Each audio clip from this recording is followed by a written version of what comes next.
Hey, it's Brooklyn Lou. Just going to do another live for anyone that wants to chat. As usual, I don't script anything. I do not prepare anything. I just want to open up my channel to open dialogue with whoever wants to participate. That includes people of any different religion or no religion at all. And I'm here to chat, talk about anything. Could be about religion or not about religion. It's just an open dialogue, and I want to get to know different people. And feel free to jump on. I left a link in the chat that directs you right onto the stage. If you want to come on and talk, feel free. Until then, I'll talk to myself.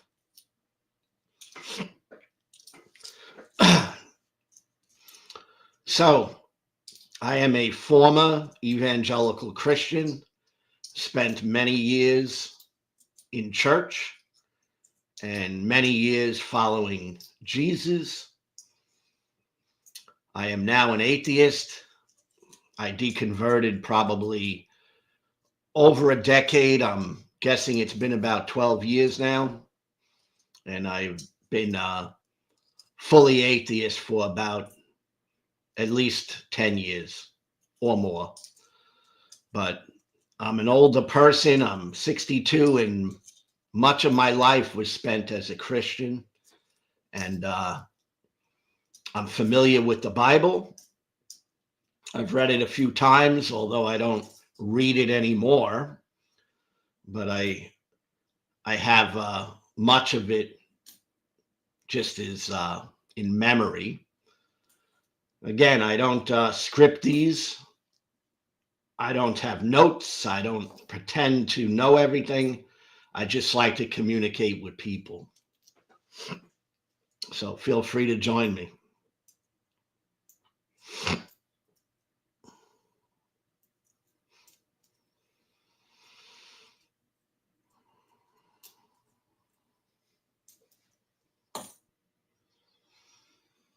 Got this really cool soda that I hadn't seen in a long time. Manhattan Special. It's espresso coffee soda. And I used to drink this a long time ago and just seen it.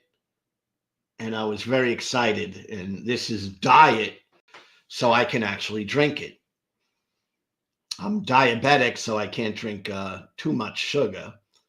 But this is pretty exciting. It's like straight coffee in a soda. Beautiful.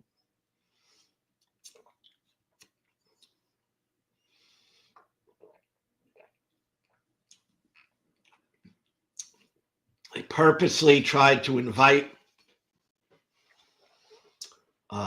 theists, Christians to my live stream.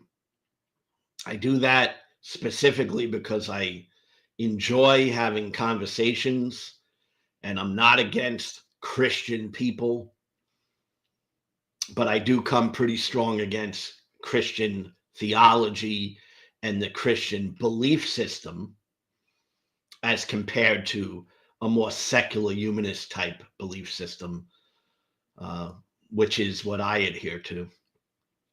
But I hope to see some Christian people pop in. I love talking to you. And of course, my atheist friends who follow me here on YouTube. Don, I'm so grateful. I started this channel with no idea that it can grow, and I'm really happy with where I'm at today, and I hope to grow it much bigger. But I'm pretty happy. I got about 1,800 subscribers, which is more than I ever thought I would have. And my videos, I feel they're doing very well for someone who doesn't have any skill involved in producing any quality videos. I've just learned how to set up my laptop with a webcam and a microphone I bought for $30 from Walmart. And now I have a little studio. So I'm trying to make use of it, enjoy it, and open it up to other people. Because to me, that's what it's all about. Other people, not just myself. Right? So I'll hang out a while. If anyone wants to chat, come on in.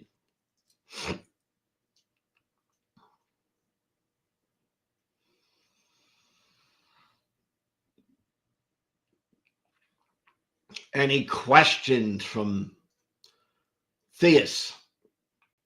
Feel free to ask. Again, I don't keep notes. I'm unscripted.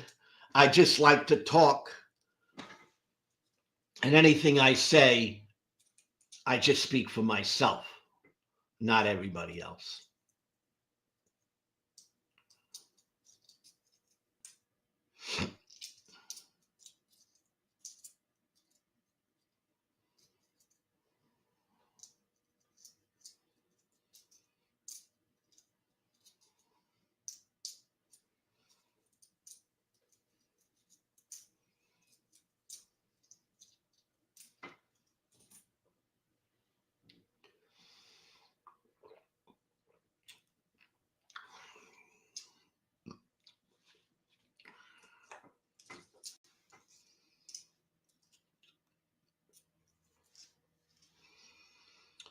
So, what's been in the news?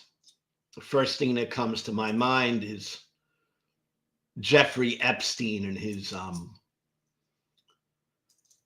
abuse of underage girls, and the important people and the rich people who were obviously part of his inner circle. That, of course, includes President Trump. He was obviously good friends with Epstein, and there's obviously an agenda now put forth by the Trump administration to try and control this narrative. They don't like that it's getting a little bit out of control, and people are starting to speculate that, of course, he was very close to Epstein, and of course, he had different things going on with Jeffrey. And he doesn't want that to be found out. He doesn't want details out there. And he's attempting to use his power as POTUS to cover it up. The latest is he's having his Justice Department get in touch with Ghislaine Maxwell. And he's trying to do that, obviously, because he wants to get ahead of something. Maybe make a deal with her. Maybe have a discussion where she will withhold certain information. I don't know, but I know that he's obviously doing that for his own benefit. And as you watch it, just understand that the man is completely narcissistic, and he is a control freak. So even when he says, I don't know anything about this, I don't know what's going on, don't buy it.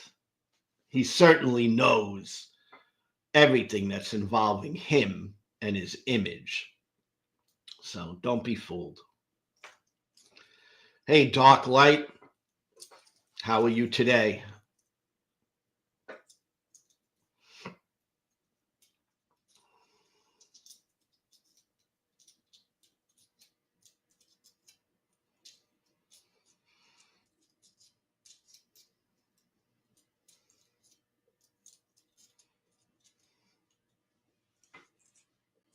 So does anyone really believe that Trump is an innocent bystander in the Epstein saga? I mean, does anyone really buy that? I don't.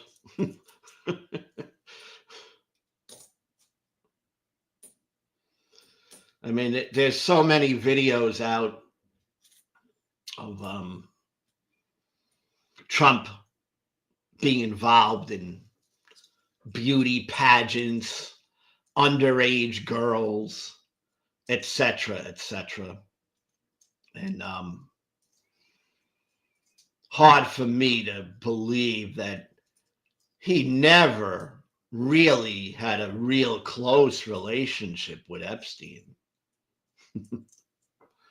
Of course, he had a close relationship with Epstein. Epstein himself said that Donald was one of his best friends for over a decade. Certainly, I think that is something that is true. Okay. And certainly, it doesn't look good for the POTUS. Not a good look, Donald.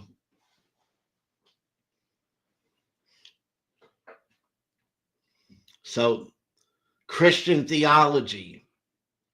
Where are all the theologians? The ones who have a belief system airtight, that is impenetrable. Where are the Christian theologians? The Christian apologists?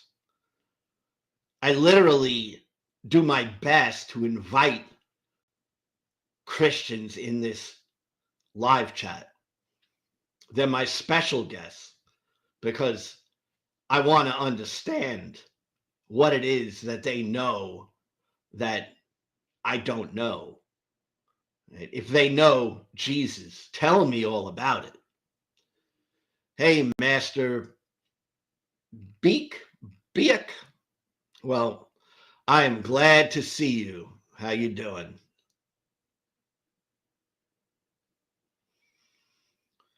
Yeah, I started making videos about my atheism because I wanted people to hear a different side. When I seen Donald Trump win the election on the back of the votes of evangelical Christians, I decided I can at least have my voice out there. That's exactly why I'm on YouTube, Master. I'm trying to give a counter voice to the Christian fundamentalists in my country.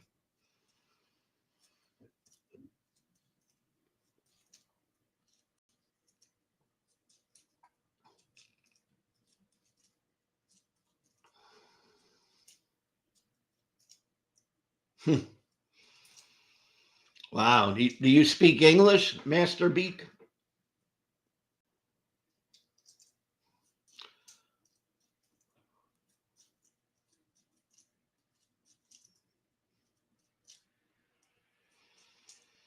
And what's the primary religion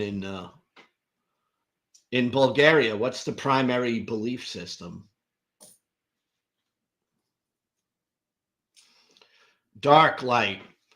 No no audio yet? Still struggling with that or no?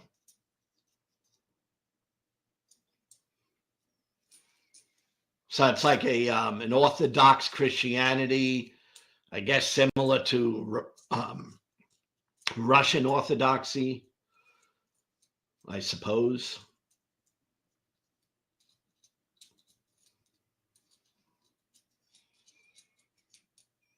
Yeah, yeah. Orthodox can be into the icon thing, much like Catholicism as well.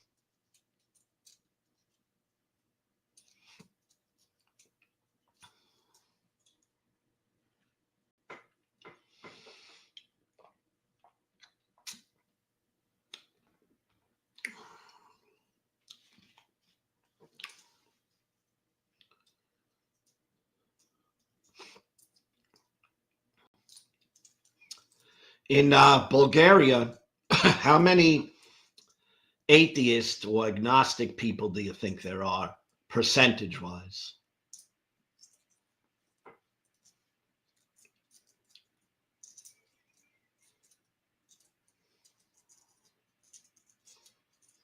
And do the religious people have control of your government?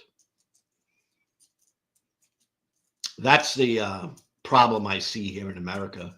It's that religious people are actively taking over the United States government. And that really disturbs me personally.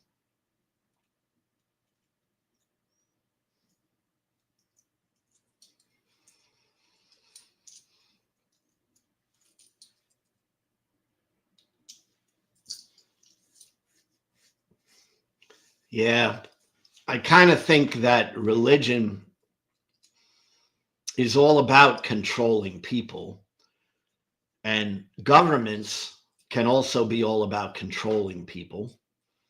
Now, in my country, my values that I grew up with as an American was that the people of America would control their own government. But over the years, that's got turned upside down. So now it's a top down type of situation.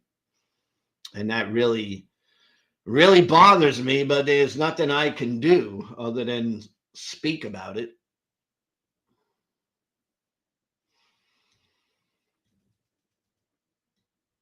Yeah, yeah, they're trying to do the same thing here in America. The religious right are trying to get religion in the public school system.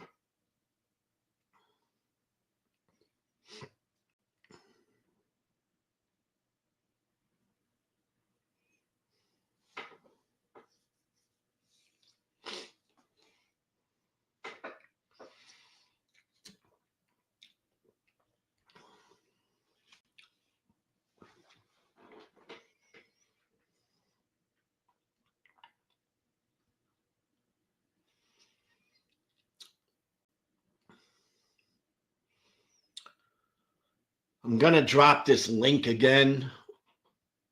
It's my link to come onto the stage. When someone comes on the stage, I can talk more directly. I'm not good at talking to multiple people at the same time, so I get confused. So I dropped the link so that if anyone actually wants to talk direct, they can. You don't have to use a camera. If you pop on the link, I think it'll take you right in anyway, without a camera.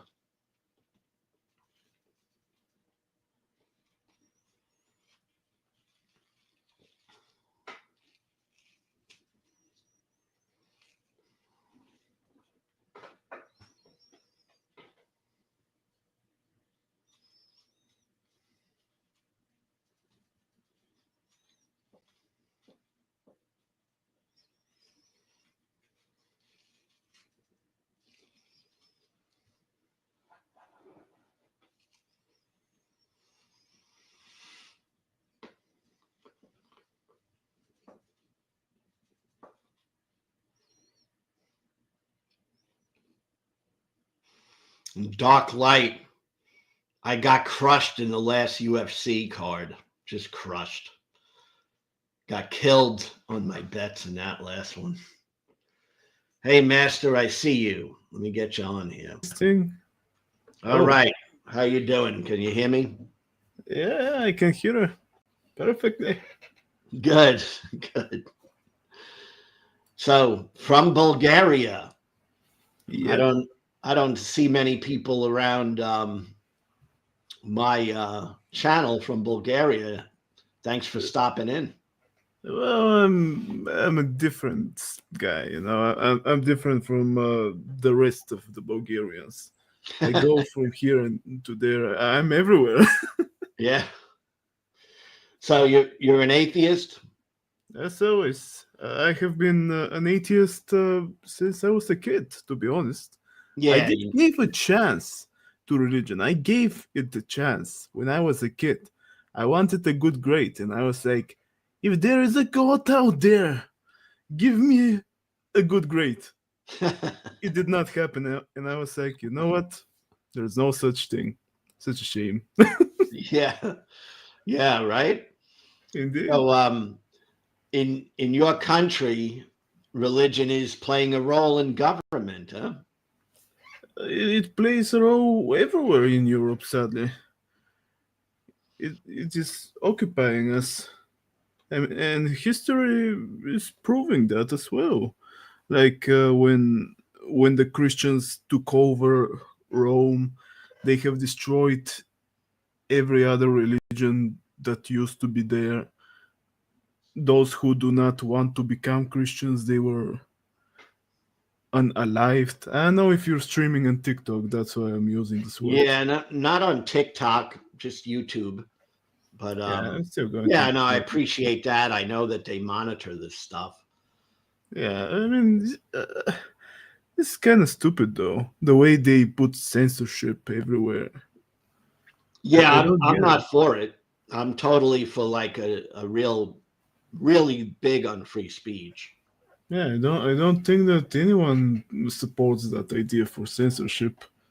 I mean, what does it make us? It makes us people who can't talk. Yeah, yeah. And to me, people can stop talking once they're, no longer no more. Once they're no more. Yeah, a big thing for me is freedom of thought and freedom of expression. And even if you disagree with me, I don't care. I just want, I want there to be open conversation if possible. Well, yeah. I mean, I have people they're religious, but I still consider them friends and stuff like that because they're cool people. But Yeah, but still, that doesn't stop me from asking them stuff about the Bible, like the beginning of the Bible.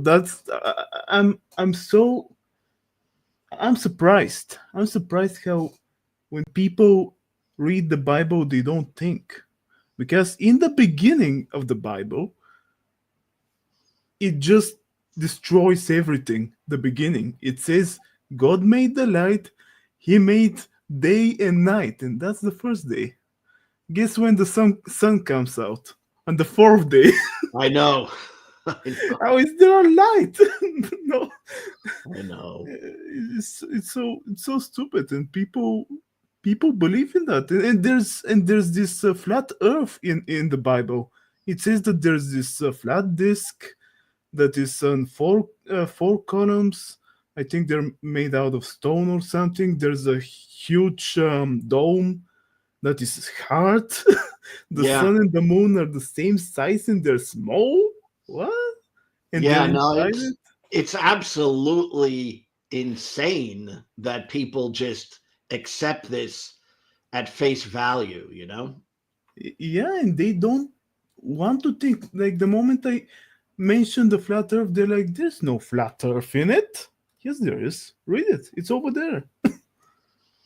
Yeah, the firmament, I always remember that.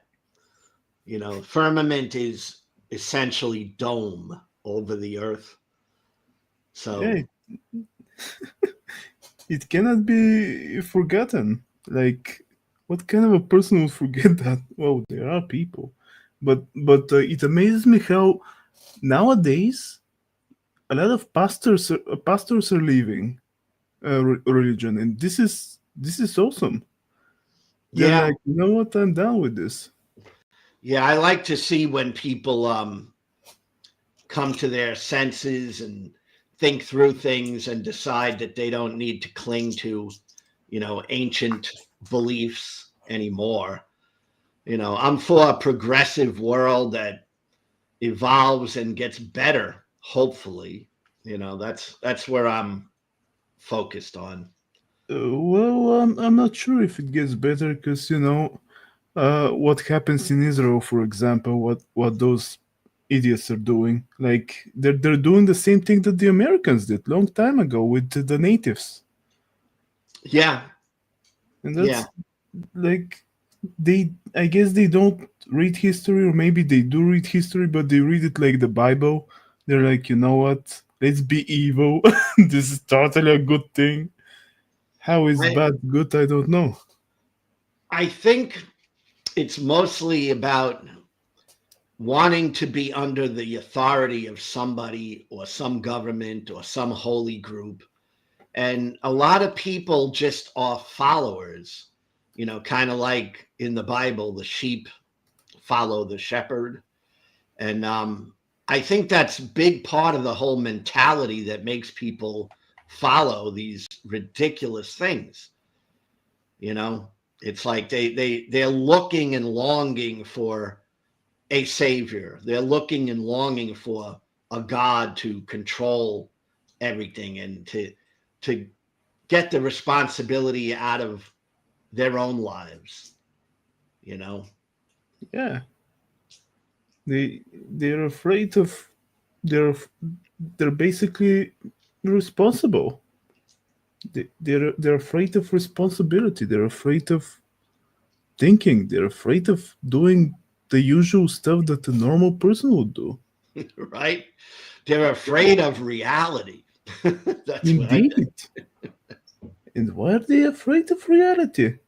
I I don't mean, know. It's something that I've done a lot of thinking on. I used to be like that. See, I'm a former religious evangelical Christian, well, but that's in the past. oh, definitely in the past. It's in the But trash now. yes, but when I look back, I try to analyze why. Why was I thinking that? Well, And because you were being manipulated by other people. yes, that, but I also try to internalize it and look at the person I was and what I was looking for. And the one big thing that always comes to my mind now is I was looking for a bigger purpose. I wanted to be a part of something bigger than myself. And I was looking for an identity because I really hadn't created my own. And that's some of the deep psychological thoughts that I've come to of why I fell into the religious trap. Well, you can always make your own stuff, Like, for example, I am an artist, 2D animator, video editor, a colorist. I started learning how to build puppets, stuff like that. It's all fun for me. And that's why and now I started reading the Bible like not long ago. And I'm doing all of this because it's interesting to me. It looks like fun, and I think that people should have fun as long as they're not doing terrible things like taking unaliving people and stuff like that. Yeah. But yeah, yeah. But other than that, people have only one life. They cannot repeat it, so they should make sure to live it Yeah. before it's too late. I totally agree. And that's how I try to live my life. I mean, as a Christian, I was living my life for the future all the time, you know, storing my treasures up in heaven, as we would say as Christians. But now I'm living my life day to day, moment to moment, and I've become a much happier person doing that. Indeed, that's the idea. You need to be happy. It's better than being sad and stuff like that and saying, one day I'll see heaven. Yeah, right. That won't work. That won't make you happy, especially if well, have you seen Cyanide and Happiness cartoons? No, no. They had one animation where the old guy dies, but then he opens his eyes and he's like, "It's all a lie. There's darkness. There's nothing out there." And then the nurse shows up and unalive him, saying they all say that. Yeah, yeah, yeah. It's I remember when I was a Christian, there was also this doom and gloom type of thinking that was prevalent. You know, like always thinking, this world really stinks. This world sucks. But one day I'm Oh, it going to does meet suck. the Lord and everything will be fine, you know? And what a delusion. I know, right? Well, the world still sucks, though. I mean, there, we can't deny that. Unless we're rich, then it won't suck for us. Well, Other I than that, I it will kind suck. of see the world as neutral, and we can make good of the world and we could have a good life, but yes, there's always negative things happening. And We can, but there's a huge problem. There are people out there who don't want us to do that. Like no no, matter how many we are, how much we want to make world peace, they will always be in our way, saying, "No, no, no, you're not doing that. We want the system to work. We want countries. We don't want humanity. We want nations." This is yes, terrible. and we want to control people, Exactly. because when you control people, you gain the riches and you gain the power. And ultimately that's what goes on in America anyway. I don't know how it is in Bulgaria, but in I think America it's the same it's everywhere. turned into a big power play. Well, here I'm surprised how we haven't bankrupt yet because we don't produce a lot of things. We're basically barely surviving, and it's all because some people don't want us to do that. Like, for example, I have been trying some stuff, but there isn't an industry in my country to do this. And then I have to choose either to find a way to work for another country, which is harder because the competition is huge, or just give up on that thing. And most of the time, I have to choose to give up on that thing because I cannot afford um, to get into the competition of thousands of people or even more. Yeah, but the one good thing for you now is there is access to all different areas through the internet. Well, yeah, but still the competition is huge because of that. There's still a lot of good people out there who make amazing products. Well, like years ago when I was young, there was no way I could ever find someone like you. Like it never could happen, right? Oh, But times change. now it could happen because here we are on the internet, right? And we're talking to one another. Indeed, When I and was that's young, bringing that fear was into others. unheard of. It was impossible. Well, yeah, and nowadays that brings fear to others, to the billionaires especially. I mean, they still get money and stuff like that, but they still want to control. And Yeah. yeah, like seeing a billionaire becoming a president, that ain't right. Why would No, a billionaire become a no, president? it's ridiculous. Indeed. And But yeah, a few years ago, some people were like, there was this nonsense that they were telling me that if rich people get a lot of money, they will stop being corrupt and they will stop doing bad stuff. And I disagree with them, and they were laughing at me for saying that. And yet, I look at Trump being a president, and I'm like, guys, what about Trump? Well, he did nothing wrong. A few years ago, they told me this about from 2016. Of course, he did something wrong. He did a lot of wrong things. He's done a lot of wrong. Yeah, and all of that Trust me on nonsense that. of He's not done a lot of having. wrong. Yeah, like when the nonsense about when Trump is in power, there won't be a single war. Yeah, guess what's happening right now? Oh my gosh. People in America can be very naive and very Oh, dumb. I was talking about the Bulgarians. But yeah, they're like parrots. They are repeating stuff that they've heard from the internet. Yeah. And on the internet, people tend to live in specific segments of the internet. So, very few people, let's say, who are in the cult of Donald Trump, they don't even really hear much from other people because it's becomes an echo chamber for them. Well, what can I say? It is full of codes nowadays.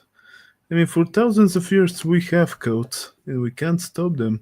Like some of them control us. Christianity, Judaism. Well, I don't know what was before that. Canaanites. How is their religion called? I mean, as far as I know, the Jews are coming from the Canaanites, and they were sharing the same gods. And the Jews were like, you know what? We're gonna pick only one god. This angry god. They're called Yahweh. Well, we don't need the wise god El. We're just gonna merge him later. And so they did. And they slaughtered all the people out there.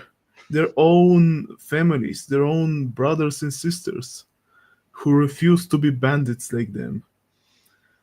And You that's know, how they happened to make their the so-called in quotes Israelites and all you of know those what lies. you've heard, I believe is accurate. All my research shows that Judaism came out of ancient Canaan and that Yahweh was one of many gods. And he became a regional god and the God of Israel. And Judaism was formed out of other, polytheism, Yep. you know. Yahweh is the son of El, by the way. Yeah. Elion. That's his other name, Elion. Yes. And there was a female god that is said to be Yahweh's wife sometimes, Asherah. Wasn't she also the wife of his father? Maybe. I don't know. I can't forget some stuff. I need to check later. I But the think most important thing I think for people to understand that is just true is that there was religion prior to Judaism. You know, indeed, and they there are were even not the older first. religions. Because if you talk to a fundamentalist Christian, like I talk to all the time, they seem to feel like Judaism was the first religion. And it's just not factually true. There was religion prior to that. Indeed, there's a lot of old religions. I mean, if we look at the Native Americans thousands of years ago, they had their own religions. The Mayans had religions, the Aztecs, everybody, Yes. and and they were making sculptures, stuff like that, tattoos, basically. Because some people believe that they didn't have much when they found America when they went there, but they had a lot of things. And Yeah. in those pyramids, I mean, I know that they were able to make stairs, all right? They knew how to make stairs, but those pyramids, I don't know why people don't dig in more to find out why were there pyramids in America. They still Well, want to make it look like it was, well, like everybody can make it up in the other on the other end of the world. But I don't know. I still think that there was something in common, but I don't know. I don't know. I'm not a historian. I'm not. I'm not an. I don't know. I just wait for scientists to find out. Yeah, And I mean, I don't know everything. I just try to my best to gain as much information and form a belief based on reality as I learn it. But I find that when people get caught up in religions, that can hold them back for 10, 15, 20, or even a lifetime, you know, because they they just close their mind off. They shut their mind off to any other information. and they're afraid. They're afraid to leave it. Yeah, yeah, And it becomes part of who they are, and when you attack the religion, it becomes real personal to them. Like, oh, you're I know attacking about them as that. a person. You know. Yeah, I mean, I always do that. I just show up and I'm like, "Hey guys, did you know that your god is totally evil and disgusting? He murdered babies and stuff like that. Did you know that?" Oh, they They're must like, get mad at you. "Yeah, yeah." And there's this guy. He's a cool guy, but he started laughing too much, and the chat was laughing at me as well because they're religious. Yeah, that didn't stop me to read stuff from the Bible. And he did not believe me, so he decided to check if that's true. His smile disappeared the moment he found out that's true. Yeah. Yeah, I gave him, I told him to check that rule that if a boy turns against his parents, that he needs to be stoned. And he did not believe that because he had in Germany he was studying religion, but they don't give them the Bible. They give him some some how do you call it in English? They call it a catechism, something like No, that. no, no. The wait. A textbook or something or manual, a school Yeah, book. like a Yeah, school book. commentary. Or, Yeah, and they give them school books, and he was accusing me of cherry picking from the Bible, and yet the school book that he was reading from is cherry picking from the Bible, picking only the good stuff, ignoring everything evil in it. yes, well, that's that's done every day. Yeah, That's a common way of reading the Bible through commentaries. yeah. People read the Bible and they always get their real information and their beliefs more from the commentary than the text itself. And I know that. I mean, when people go to church in America, they're mostly hearing commentary.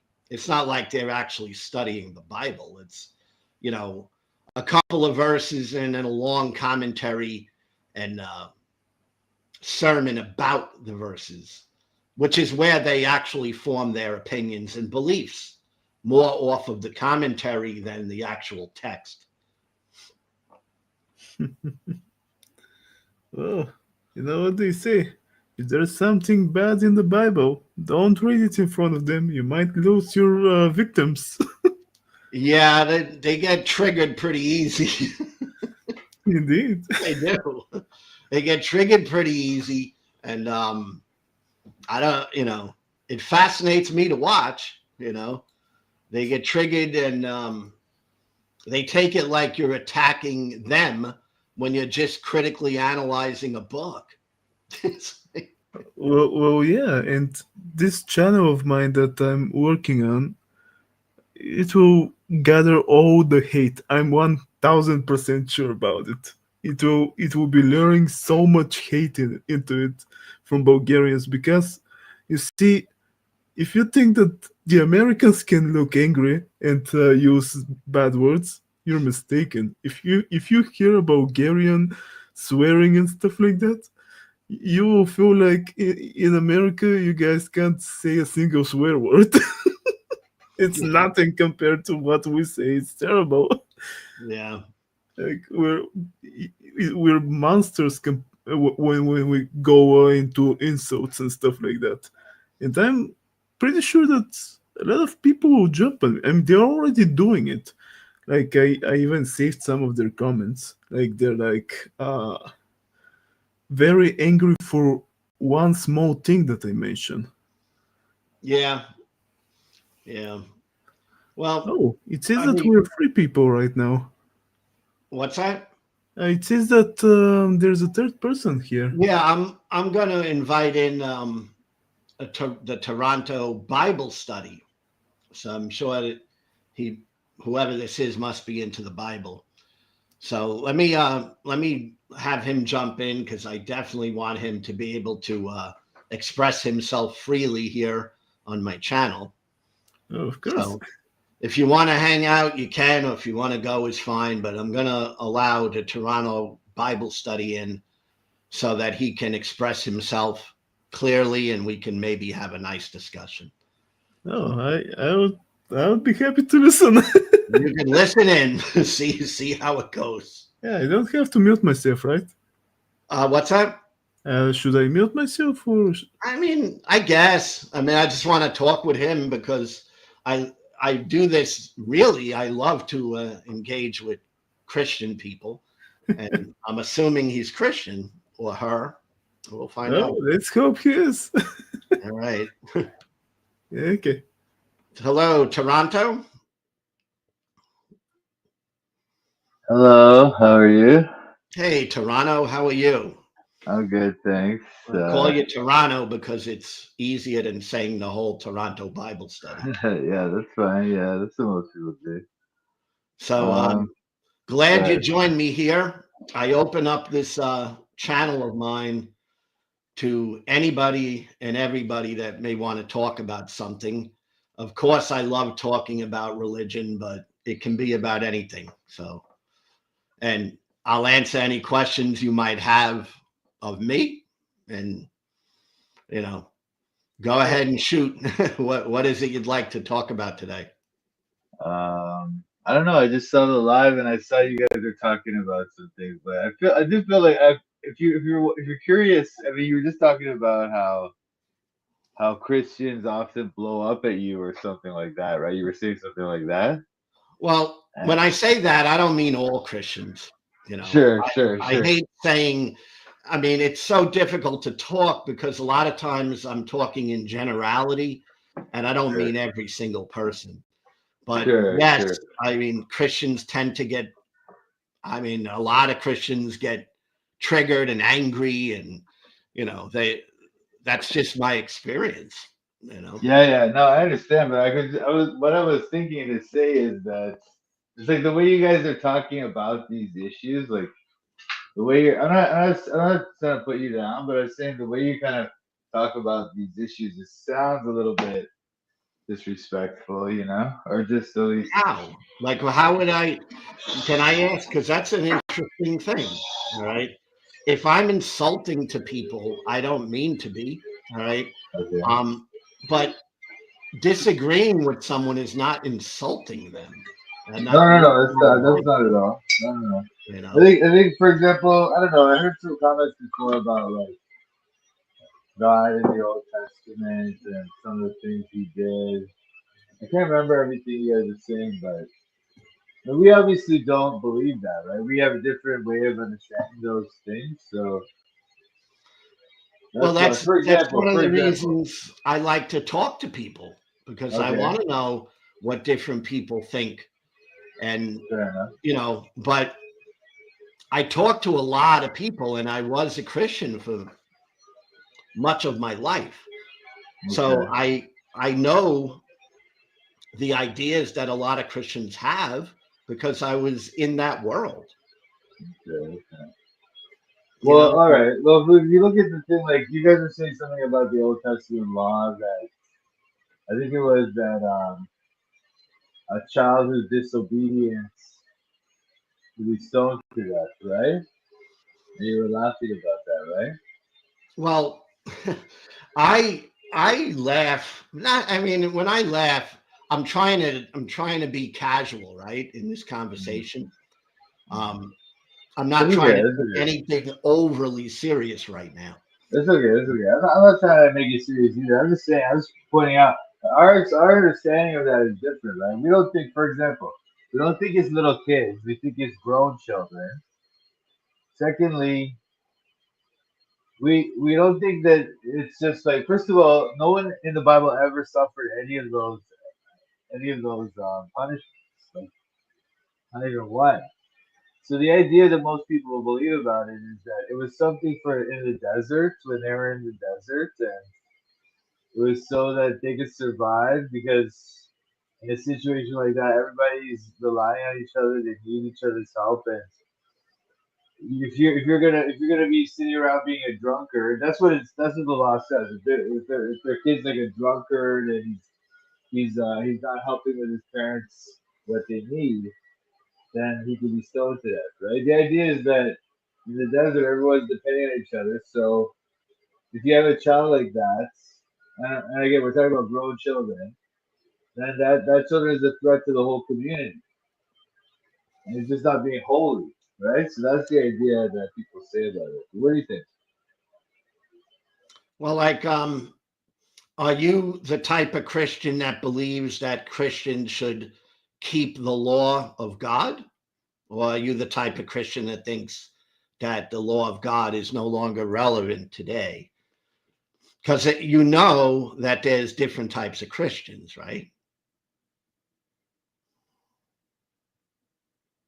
Sorry. Yeah, for sure. There's different types of Christians, but So what I mean, what the way type of we, Christian are you? what type of Christian am I? I'm like a non-denominational evangelical, but I guess what I would say about that is the law of Moses was a covenant for the Hebrews, and Christians are under the new covenant, which does not demand that we obey the law. But the law is still good in the sense that it teaches us about right and wrong. That's to us that's the function of the law. Like we use it as a way to learn about God's moral understandings, and it's an instruction. And that was the way the Hebrews saw it too. Like I said to you, nobody was ever executed under those laws in the Bible. Like there's only one guy during while they were in the desert, he got executed for working on the Sabbath. Other than that, throughout the whole Bible, no one is ever executed for any of those laws. Like David committed adultery, he was not executed, because it just wasn't thought of as this thing you have to follow rigidly. It was thought of as this instruction in godliness. You know what I mean? What do you think? I mean, so the idea is that God was kind of not very serious when he told people things because it's very clear that he gave rules and it seemed like the people wanted to follow these rules. What's the purpose of giving a law if it's so loose? Like, well, I'm going to tell you not to do this, but if you do, I don't really care. I mean, you know, it just seems like a very difficult thing, and it would come down to a personal interpretation, right? I mean, that's kind of what I see. I mean, Jesus himself said he didn't come to abolish the law, he came to fulfill it, and that not a jot or tittle would ever be gone. So I don't think he got rid of the law as far as the way I read it. Well, no, he didn't get rid of it, but he didn't again. Like he didn't. They never felt like they had to follow it strictly like that either. Like I'm saying to you, I mean, first of all, like I was saying to you, that was their covenant, right? For the Hebrews, we're under the new covenant, right? So we don't have to obey the law in that way. There's other biblical evidence for this, like Paul's writings or the Acts 15. They talk about like They have this whole Council of Jerusalem where they decide who has to follow what laws and stuff, you know? Yeah, but even the Old and New Testament, I mean, you could go right there, and there's total disagreement on whether the New Testament is even a testament. If you talk to Jewish people or religious people of Judaism, they don't give a darn about the New Testament. So, you know, if you're to make a system that applies to all people, it breaks down when people don't even believe in the things that you're putting out as something that is foundational. Like the New Testament is not believed by most people. Most people in the world do not believe in the New Testament. Yeah, well, that's what we're trying to convince them that it's true, right? Now that's a different debate, right? But the thing is, if you're asking me whether it's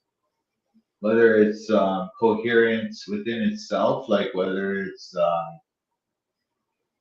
like okay, if you deny that it's true, then that's another discussion. I have to prove that it's true. Well, it's not. But Understand, I'm not denying at this point. I'm not denying if it's true or false. I'm just stating a fact that in this world we have 8 billion human beings.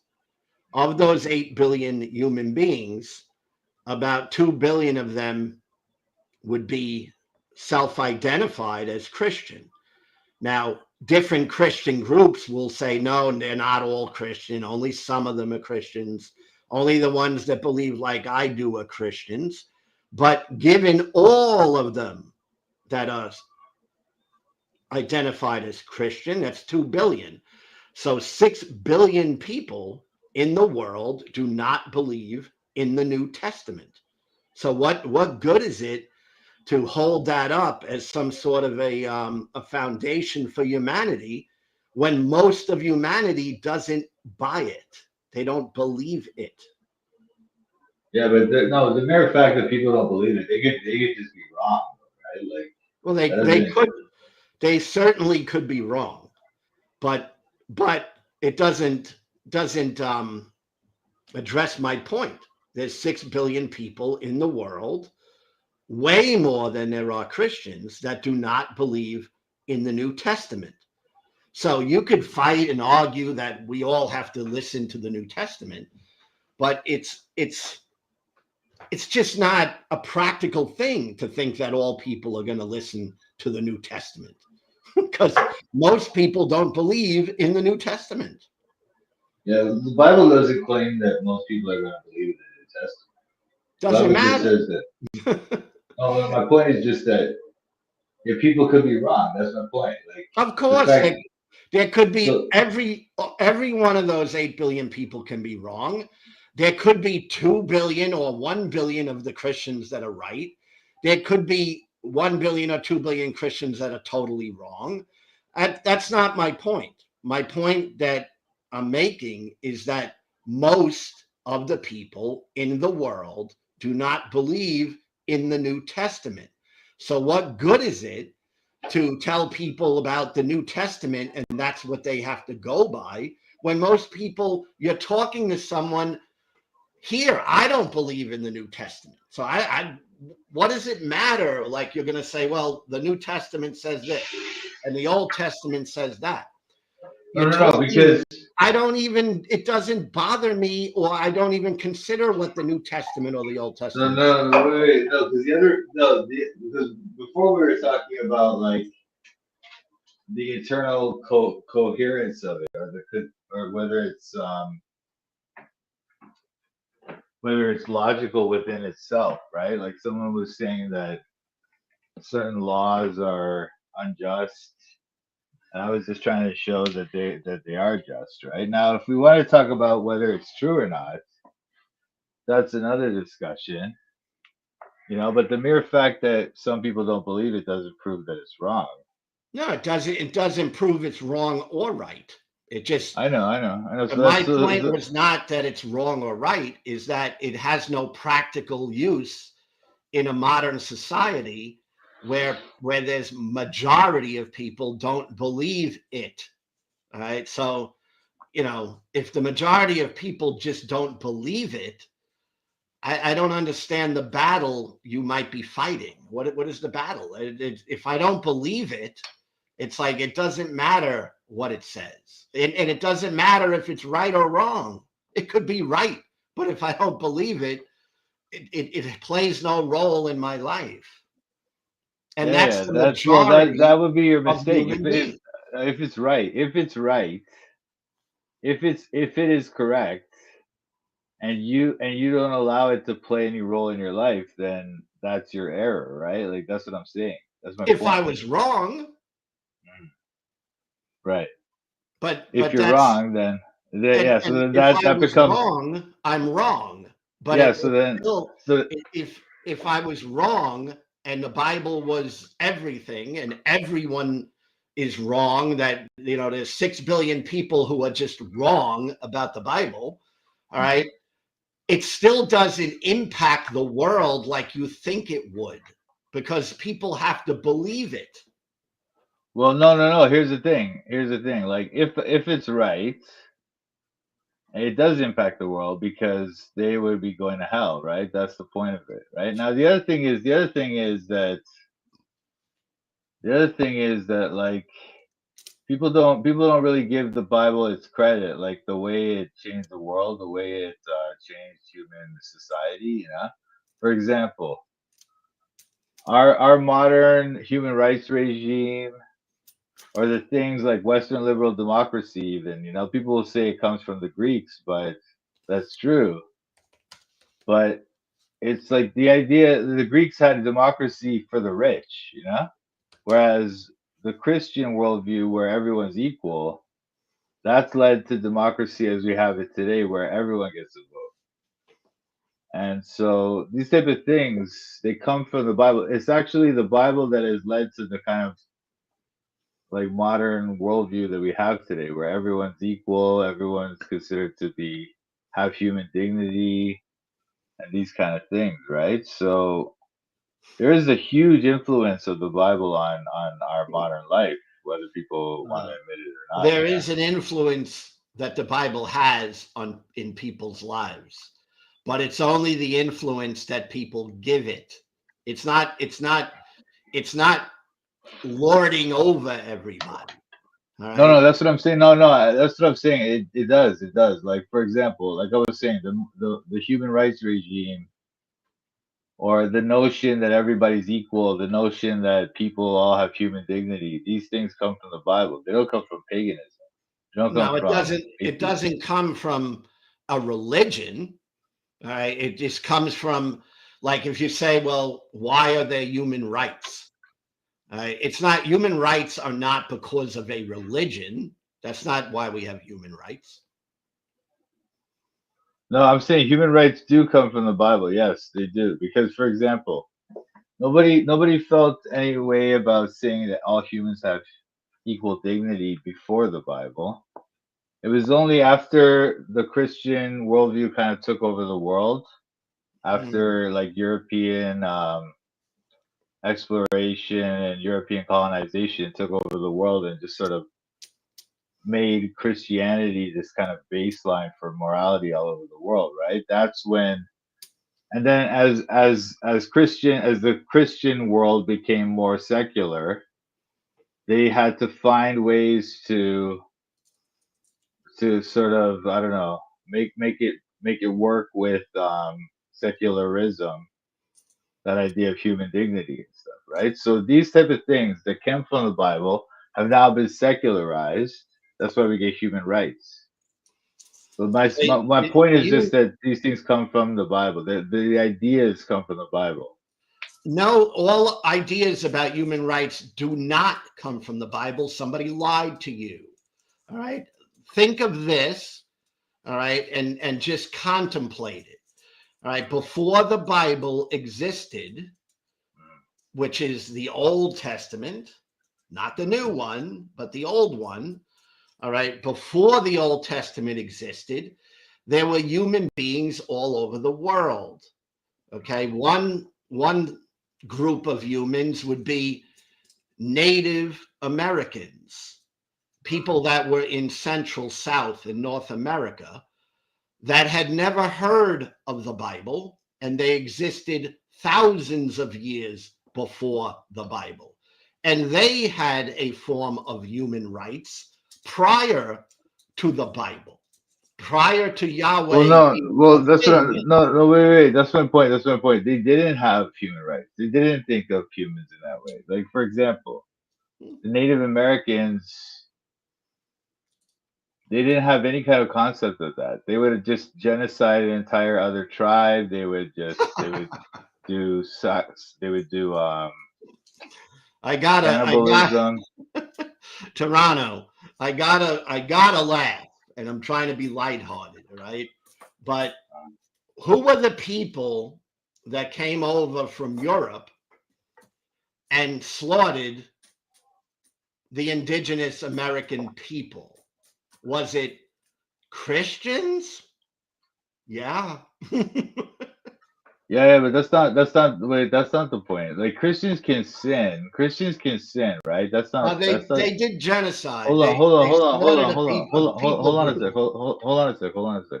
Christians can sin, right? But my point is that the idea that we should treat Native Americans or anyone else with human dignity it comes from the Bible. It's like the Christian worldview is why we treat them with dignity. You know what I mean? And why we consider now that the behavior of Europeans towards them was wrong. You know, it's because of the Bible, not because of paganism. Again, right? you could believe that. That's fine. Well, no, that's historically quite well documented. I mean, no, that's propaganda. That's not true. No, it's not. Yes, No, it it's not. is. Yes, No. For example,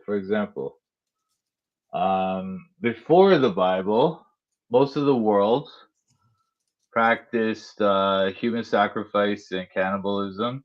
It was literally like a global thing, right? Whereas now, that's considered morally unacceptable all over the world because of the Christian worldview has dominated the world. The Christian worldview is nothing more than a religion like there's other religions in the world. It is not better than the other religions.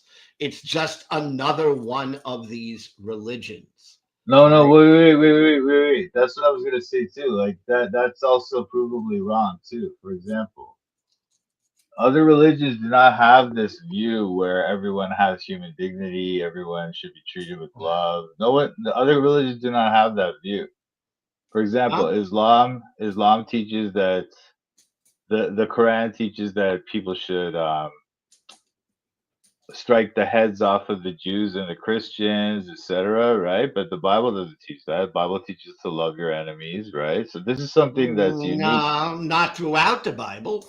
There are sections and verses in the Bible that would suggest that, and there are also verses in the Bible that suggest you should destroy your enemy. So no, that's not true. No, hold on. Love your enemy. No, that's not true. That's not true. Hold on a sec.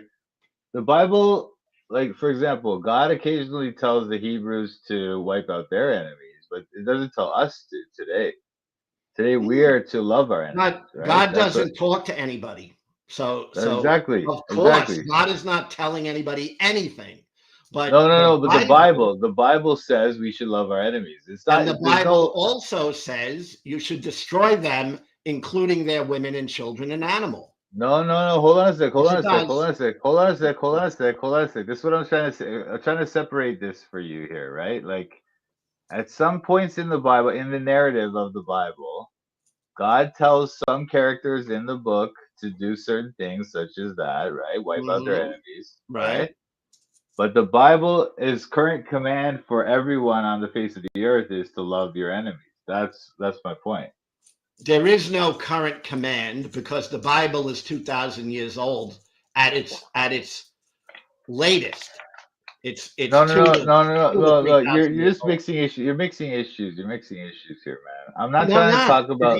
No. The Bible. Whatever. Hold on a second. The Bible says All right. Yes. Hold on a sec. Hold on a sec. The Bible has commandments for people today.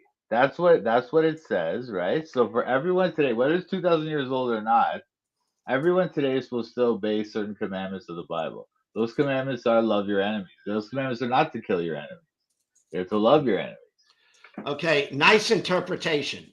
But the fact is that most people don't follow the Bible, which is where we started this discussion. All No, right. no, no. That's And no. Once again, you're mixing issues, man. What people do is not a criticism of the Bible. People may fail to follow the Bible's commandments. That's true. But if we're gonna talk about whether the Bible is true or not, or whether it's like morally defensible, we're talking about what it says for us to do, not what we actually do. So if some Christians fail to uphold the commandments of the Bible, that's on them. But the Bible itself is telling us to love our enemies. That's the commandment for all humans. There's no commandment to kill your enemies. That's not a commandment for us. That's a commandment for some characters in the book Mhm, at certain points in the book, but not for us today or for anyone since mhm. Christ. Okay? Okay, so at the very least, you would say, I mean, that the God of the Bible did want certain people to destroy women and children and animals. Yeah, yeah, yeah, yeah. Okay, so stop right there. All right. Address that. Don't go off Okay. into what the Bible says later on, No, no, no. because Okay, the I can address Bible that. I can address that. I don't contradicts have a problem with it. I itself. can. Okay, yeah, I can address that. That's fine. What my point about that is that God is the creator of all life, Mhm, so He can decide when life begins and ends and how it begins and ends. mhm. So if So He how do you know? decided How do that, you know what he wants right now? because we read in the book, Oh, you get all of your information about life from a book? I get all my information about what God wants me to do from the Bible. Yeah, and that's you do understand that's a 2,000-year-old book written by men, right? Yes, that's And you totally you true. have decided that you're going to get your information from that book. But there's 6 billion other people on the planet who have decided they That's don't another. That's want to another get that issue. That's information another from the book. issue. Why do you keep bringing up that issue? That's another issue. Because The fact that some people don't get it, that's not just some their mistake. people, a massive majority of Okay, okay, okay. Let's just say that's the case then. it Whatever. is the case. Okay, no, I believe you. Okay, I'm just saying that doesn't prove that it's wrong. I I don't know didn't why you say keep it bringing did. that up. I So why just do you keep said bringing it up? You keep bringing it up. You keep bringing it I up keep as if. bringing it up because the reason I keep bringing it up is because unless I'm mistaken, you're you're implying that this book that was written 2,000 years ago and that you decided you're going to get your information from is the book that everybody else ought to get their information from. Now, if I'm Right, right, right. mistaken, No, hold, tell me. hold on a second. Hold on. Yeah, yeah, that's fine. But no, what I'm saying is, look, yeah, that's my belief. My belief is that you and everyone else should believe the Bible and obey it, right? But that's separate from the fact that some people don't believe that doesn't disprove my claim, right? My claim is just that yes, you should believe the Bible. So we can discuss whether that's true or not. But the fact that many people don't believe that is it doesn't disprove or prove the claim. That's No, my it point. doesn't. And I have not put it out there as disproving or proving the Bible. I put it out there as a way to run a world where 6 billion people do not believe in the Bible and 2 billion do. All right. Well, It's not a hold good on a second. No, idea no, to no, run wait, the wait, world wait, wait, based wait, wait, on wait, that wait. book. That's a wait, hold on. That's a separate issue as well. I The issue know. of whether no, I wait, know hold it's on a a second. different issue. So why do you keep bringing up separate issues? You're Okay, mixing issues. let's stay on point then. Why Okay. don't we do it this way? You give me a point and we will stay on that point until we get to the bottom of something. So you bring Uh, up a point. We will not go off point. We will stick with the point. Okay? and let's discuss it like that. So what is the point you would like to discuss? I don't know. My I don't know, man. Look, it's just like you keep bringing it up into these other things. My point is just that. Look, okay, fine. I just said I will my stay point. with one point only. Okay, my point is that the Bible is true. All right, and so I Okay. think that so if it's true, then people should read it and believe it and obey it. Okay, that's my point, right? Okay. So So if you let's. disagree, then Okay. we should debate that issue then. So let's break it down even tighter so we stay directly on point. It is your position or point that the Bible is true. Yes. Okay, let's stay there. What makes you think that the Bible is true? And when you say true, what is it you mean? True in every word, true in segments, true partially, or absolutely true? I'm saying it's true absolutely in everything that it asserts. So everything that the Bible asserts to be true is true. Okay, And and give me an example of something that the Bible says that is absolutely true that maybe we can discuss.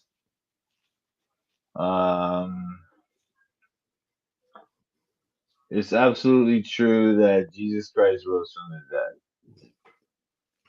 Okay. Now, I don't believe that's absolutely true. So,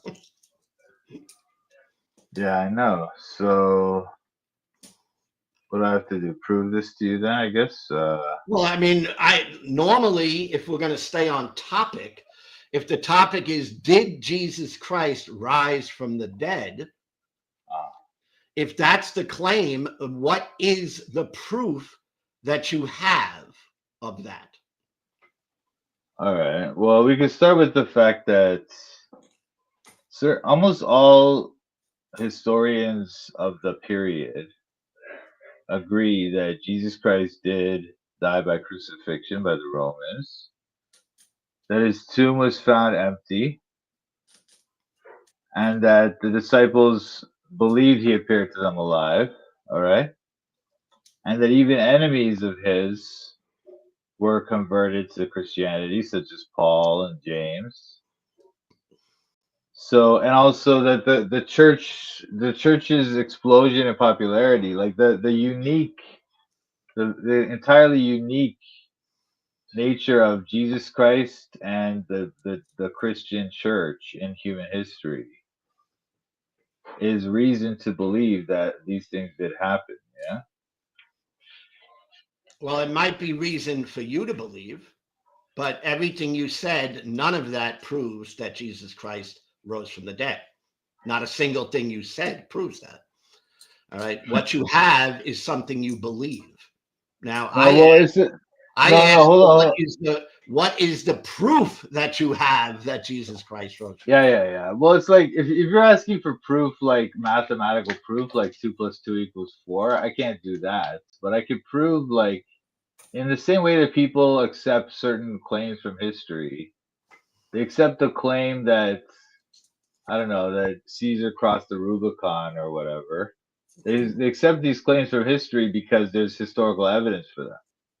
And then all the historians that study the period, they agree that Jesus died of a crucifixion, that the tomb was empty, and that he appeared to his disciples, and they believed that he was alive, and that even enemies were converted to him. So Hold these things on are good one reason to second. believe. I'm hearing you. I'm going to open my door for my dachshund.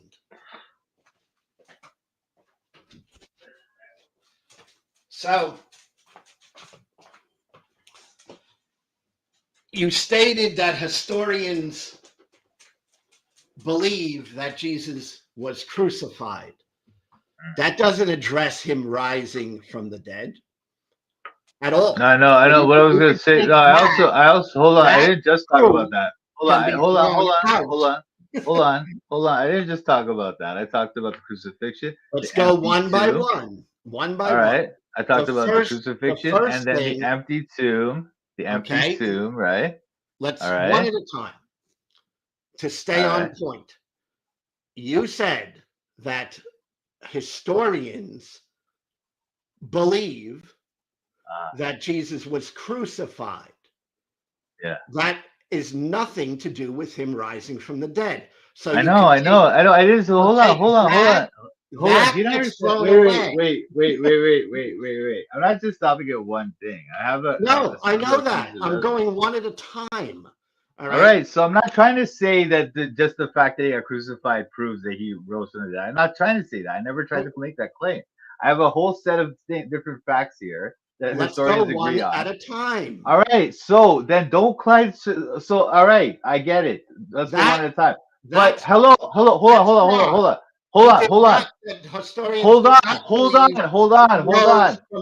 Brooklyn Lou. I am not trying to claim that the mere fact that he got crucified proves that he rose from the dead. I'm not trying to say that. So let's But put you it keep. aside. Why are you saying that? Why are you misrepresenting my argument? Why are you doing that? I literally Because asked you. this is what you're and doing. you No, said, this is what you're doing. No, this is what you're doing, Brooklyn Lou.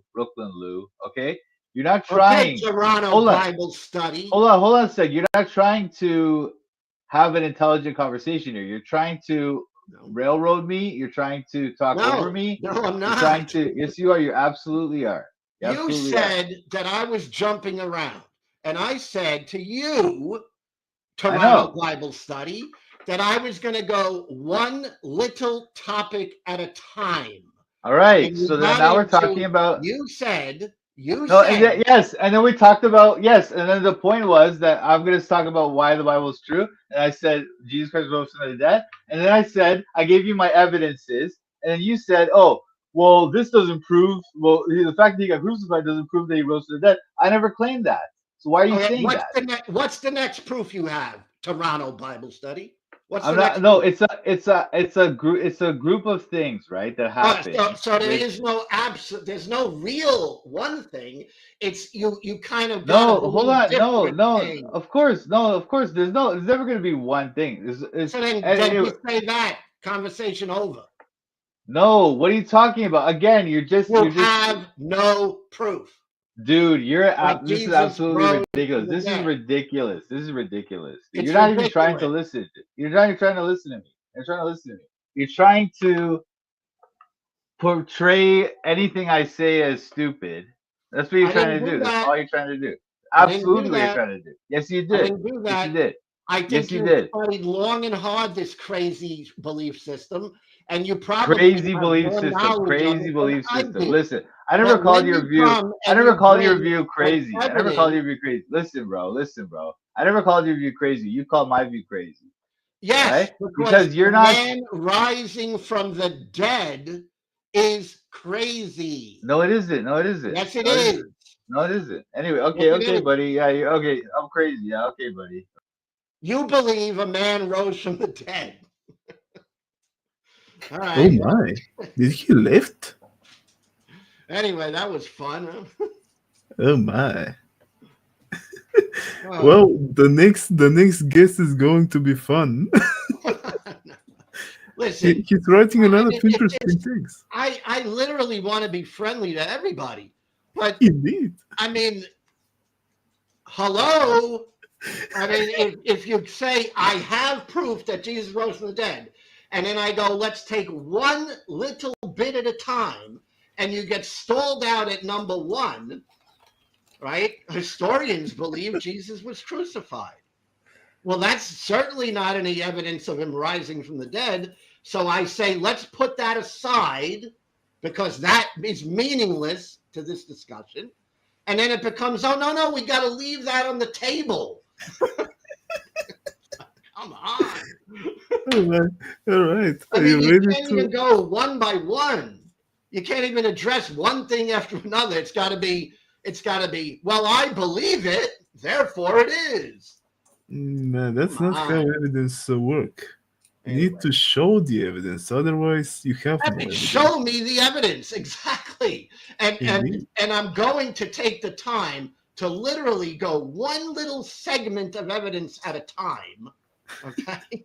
All right. And then you get stalled out on number one, and then you insist, oh no, that's part of the picture. How is it part of the picture? It's not even part of the picture. It's not even part of anything. All right. Well, the next caller is going to be even better. No, I'm gonna go back to my friendly self because not everyone is stubborn like a mule. Okay, I'm gonna mute myself. Hey Wesley, Hi, how you doing? I'm okay. I'm Wesley Lawrence Curry II. I live in Huntington, West Virginia. How are you doing? I'm okay, and I thank you for coming by. Well, I did listen to you say, I must prove to you that Jesus is God. No, I didn't say that. That was a particular conversation Okay. with a particular person, and the rationale that he was putting forth was that I was going away from directly addressing pieces of his argument. So I literally said, if you were listening, let's go one little piece at a time. Sure. Okay. And we got to Jesus. The historians believed that Jesus was crucified. Now, the point we were addressing was that Jesus rose from the dead. That's the point we were addressing. So the fact that historians believe that Jesus was crucified, which is not all historians, but given if it was all historians, that does not reflect at all whether Jesus rose from the dead. Not one bit. So I said, let's put that aside. Let's go to the next piece of evidence that you have. All right. And that became, no, we can't put that aside. We have to dwell on Jesus was crucified. And I'm sorry, all right, you're proving absolutely nothing. and you want, and you know, and then it's, oh, I'm argumentative. All right. Right. Listen, I'm not argumentative. I'm willing to talk to anybody. But if you're going to come on and just say, what I say is the only way, and you have to think exactly like I do, sorry. Sure. So anyway, that's my explanation of that conversation. Okay. You're a different person, and I will treat you as an entirely different person. All right. And I don't know where you're coming from, and you're Sure. invited to express anything you want. Sure. My name is Wes. About 22 years ago, after being an exhibit designer and being a music director for the Second City in Chicago. The Where- Second City, if I may ask, is that the comedy thing? Yes. Okay, I just wanted to bring it to where I thought it was. I was there for a season. I worked in the season where Tina Fey and Rachel Dratch and Horatio Sanz and Farley were there. Bill Murray came from there. John Belushi came from there. John Candy. Yeah. Everybody who's anybody in the entertainment business and comedy came from that theater. Yeah. Well, I was a music director there for a season. Okay. At North and Wells. I was with Redco. They paid me to come into the room, and the audience would spit suggestions, and I'd make stuff up off the top of my head on piano. You know, we won a scene with Arnold Schwarzenegger as the Queen of England gathering trash. So I'd come up with some kind of music that would fit that scene. That was my job. On the spot, improvisationally, like that. Yeah, that's you must be brilliant. And it was easy for me. It just was natural for me. I didn't think of it as incredibly intelligent, just something that I practiced a lot of piano and was able to do. So that's where I was. And I became severely addicted to crack cocaine. Evil, sorcery. The use of drugs without a doctor's prescription is sorcery. I became homeless. And I was living in cardboard boxes across the street from Second City after living in some of the finest mansions and townhomes in the city. And then I had a dream. One night I saw a dream. And when I woke up after seeing this dream, I cannot prove it to you other than I know it was from Jesus. I had no doubt in my mind, no doubt in my heart that it was from Jesus and it should be told.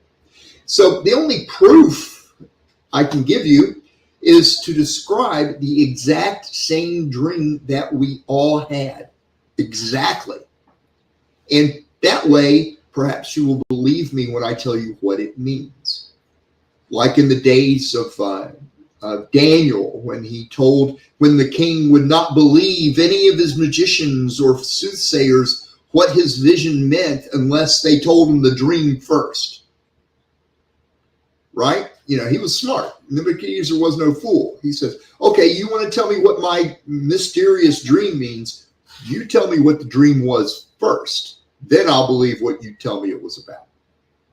So I drew a picture of the dream that I had from Jesus, and it looks like that. I saw bright green leaves in one cluster on top of straight trees that were branchless, green grass, a curved river with no wind on it, and two ripples in the middle of the water where it curved. A full moon, a bronze aura. It was on the horizon. It was morning or evening. I could not tell. I saw a square pit. In the far corner of the pit was a man's head, missing half his mind. But he was not dead. He was not moving anyone, and he was not moving. None were dead in the pit. All were mixed. There was sand under the grass. The pit was big enough to fit a car. And behind it were two short little creatures in wedding clothes with enormous heads. And one of them cut the foot off of a man's leg, and the cut did not bleed. And the foot of the man's leg wore a white sock and a black fashionable dirty shoe. And behind the creatures was a crooked path. It spun by itself. It was made only for cutting. It was made of gold and silver, and it was rusted. And the only sound I heard was the buzzing of them spinning. And I saw weeds under curved palm trees that were also branchless, and no two of those trees were curved the same. And the palm leaves were big and dark green on the top half, and the bottom half had orange red in the bottom leaves. And there was no stars in all the sky in that vision that I saw. Then about within a year later of that, I was still using drugs. It was terrible, awful, mind-destroying. Jesus sent an angel to lift my head. And, in those days, I claimed I'm baptized. I believe in the blood of Jesus has washed my soul. And it was all lip service from me. It was like telling a lie. It was it was just lip service. It wasn't real. Jesus showed me what I had done to my soul, my supposedly baptized soul. Dead ashes from head to toe, filthy, dull, dead gray colored ash. And in the belly, I saw the Holy Ghost of Jesus, the Holy Spirit, the Elohim, the Word of God, a pearl of great wealth about here, looks as big as a bowling ball. And within that pearl of snow white light, the Holy Ghost of Jesus, the kingdom of God, the Word of God, was another pearl, just a little smaller. It was like a pearl in a pearl. But the ashes, there was no dry place on them. They were all soaking wet with a clear, clean oil. So I began to tell that vision. I began saying, okay, I fail to believe in Jesus Christ's forgiveness. When I don't forgive somebody of any and all manner of sin, that means that I fail to believe in his forgiveness. And that's the meaning of the foot not bleeding that was cut off. I began to say, okay, I'm double-minded and double-hearted and double-tongued. I'll say something behind someone's back that I won't say to their face, being double-tongued. That's what the two little creatures were doing. I watched too much TV. I smoked cigarettes. If I sold Jesus for money, that's wizardry. That's the spinning of the metal. I sin against Jesus doing magic, wizardry, sorcery, and witchcraft. So I told that vision on the streets of Chicago every day for 8 years. I'm almost done. Then one night on October 10 in the year 2005, after I'd seen dead ashes from head to toe, weak, death, those ashes were my name blotted out of the book of life. Those ashes is what the kingdom of Gog and Magog is. That was me. One night, I felt like an electric shock. At first, suddenly I couldn't move, like I was paralyzed, like the weight of gravity was too much for me to move my arms up against. It only lasted for a few moments.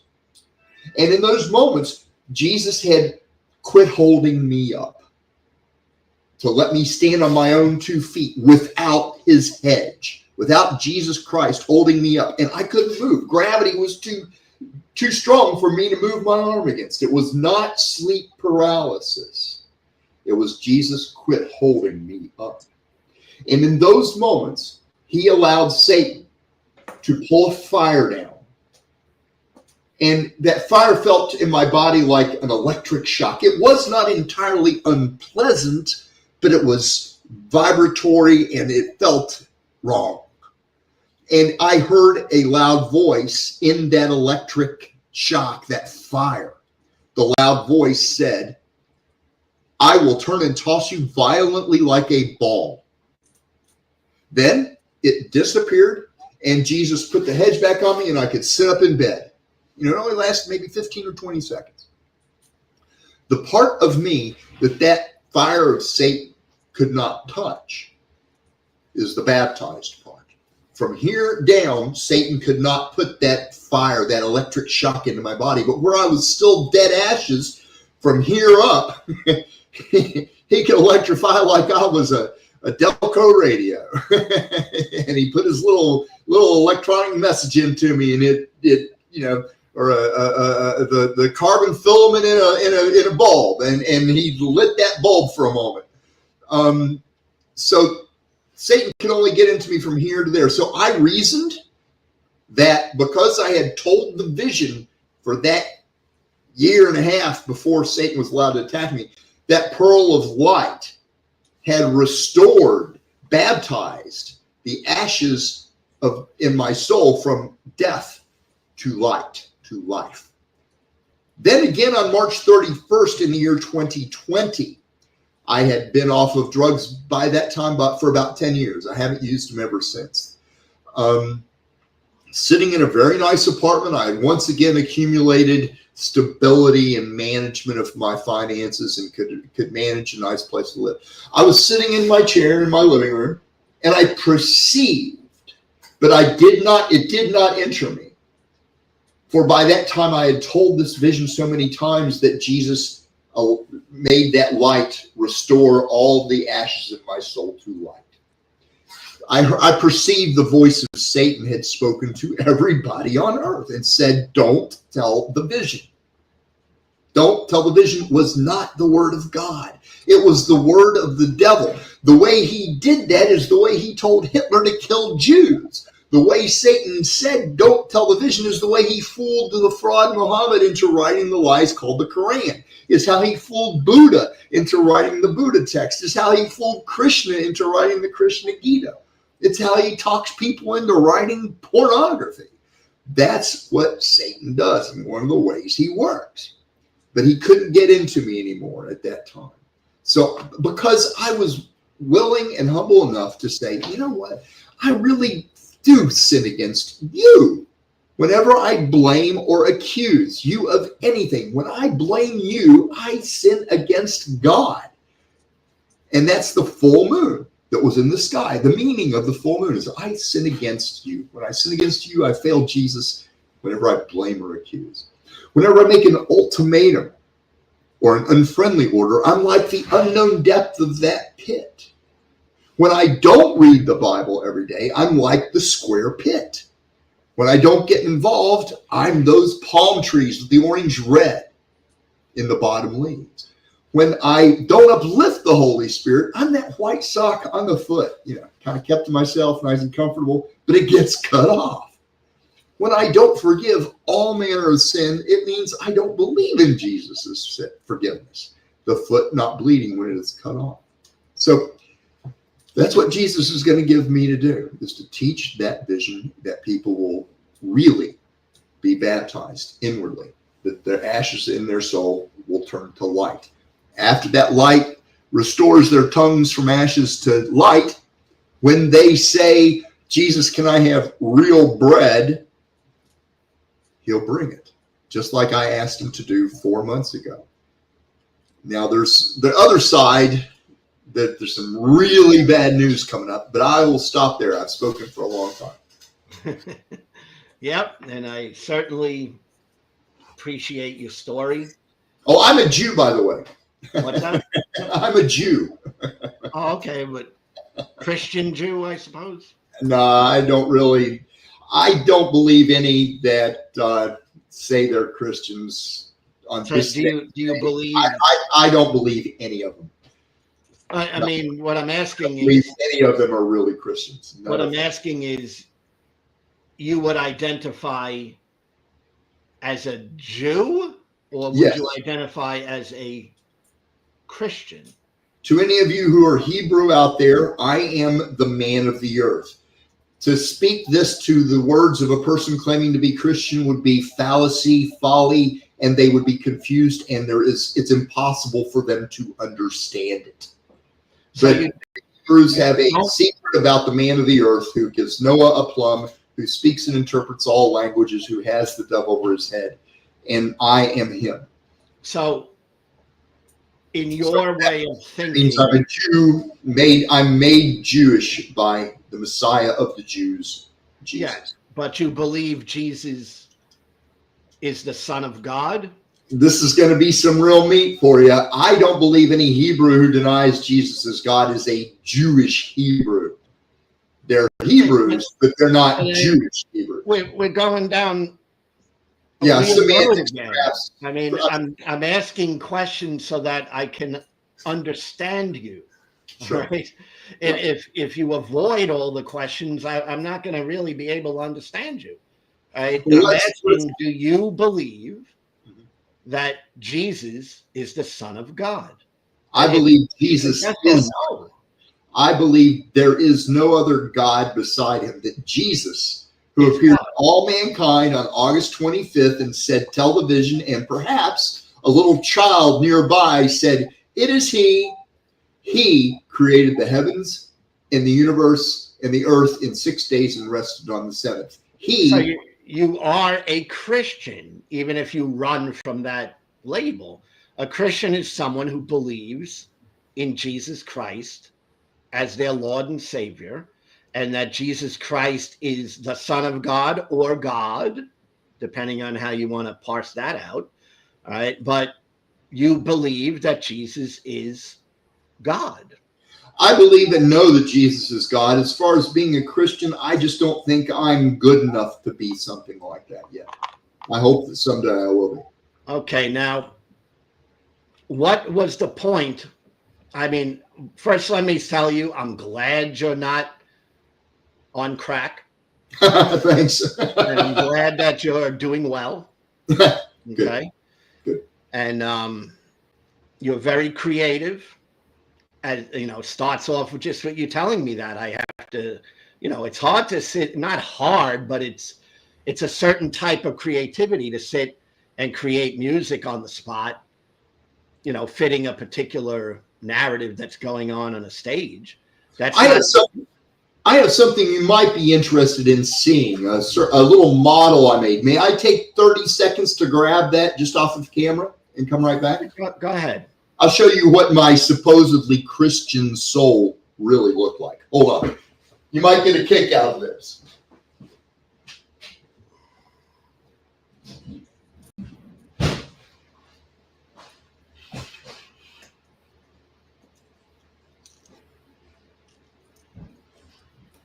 This is going to be interesting.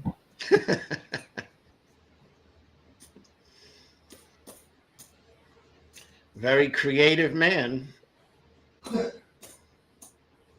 mean, yeah, check the private chat. Here we go. I did a little paper mache and aluminum foil work for you. I'm making a short film about the soul and using mine as an example. The days I said I was baptized in the Holy Spirit, that I'm washed in the blood of Jesus, that I am forgiven of my sins, it was all lip service. I was still sinning. I didn't do the baptism of repentance. The baptism of John was the baptism of repentance, meaning once you're baptized, you quit doing those sins. Everyone saying they're a Christian today does not believe in the repenting part of that baptism. They just believe all they have to do is say the name Jesus and they're saved, and they are wrong. Anyway, here's what my soul looked like. It looked like that. And there was a pearl of light in the belly. The Holy Ghost of Jesus Christ was that light that I saw in my belly. I couldn't see my head because I was looking out of it, and I would gather it looked just as bad as that. That is what Satan could attack with his electric shock, his fire that said, I will turn and toss you like a ball. But this part, he could not touch. He could not steal. He could not remove. So, Now, Wesley. that's what I look like. Wesley. Yeah. Again, glad you're not on crack. Glad you're doing well. Good. Right. Definitely a creative man. Thanks. No doubt about it. You had a dream. Yes. People have dreams. I have Same dreams. dream all mankind has had every day for 22 years. Come on. No, I have dreams. I understand the difference between what a dream is and what reality is. They're not the same thing. All right. If you have trouble distinguishing what dreams are as compared to reality, you would definitely need some therapy, because one of the primary things that we would diagnose mental illness from is somebody who cannot distinguish what a dream is as compared to what reality is. Sure. So I don't know, and you can explain to me what the point is. You had a dream. You're a creative person. You have a presentation that I would say I used to be a Christian for many years. I bet you people in churches find this really wonderful. All right. But there was a time in Chicago where on Sunday morning I'd go to the south side or the west side, where you could go to any street corner and there'd be 4 different churches on all 4 corners. And I'd go in one church at 9 a.m. till 10, and then I'd go across the street to the next one till 11, and then the next one till 12, and then the next one till 1 afternoon. Some of the parishioners would listen to me. A few of those places, the ministers violently threw me out. Well, here's the thing that I guess you have to clarify. Are you even trying to say that your dream and your interpretation of your dream and all of the creative things that you got going on in your brain apply to all humanity?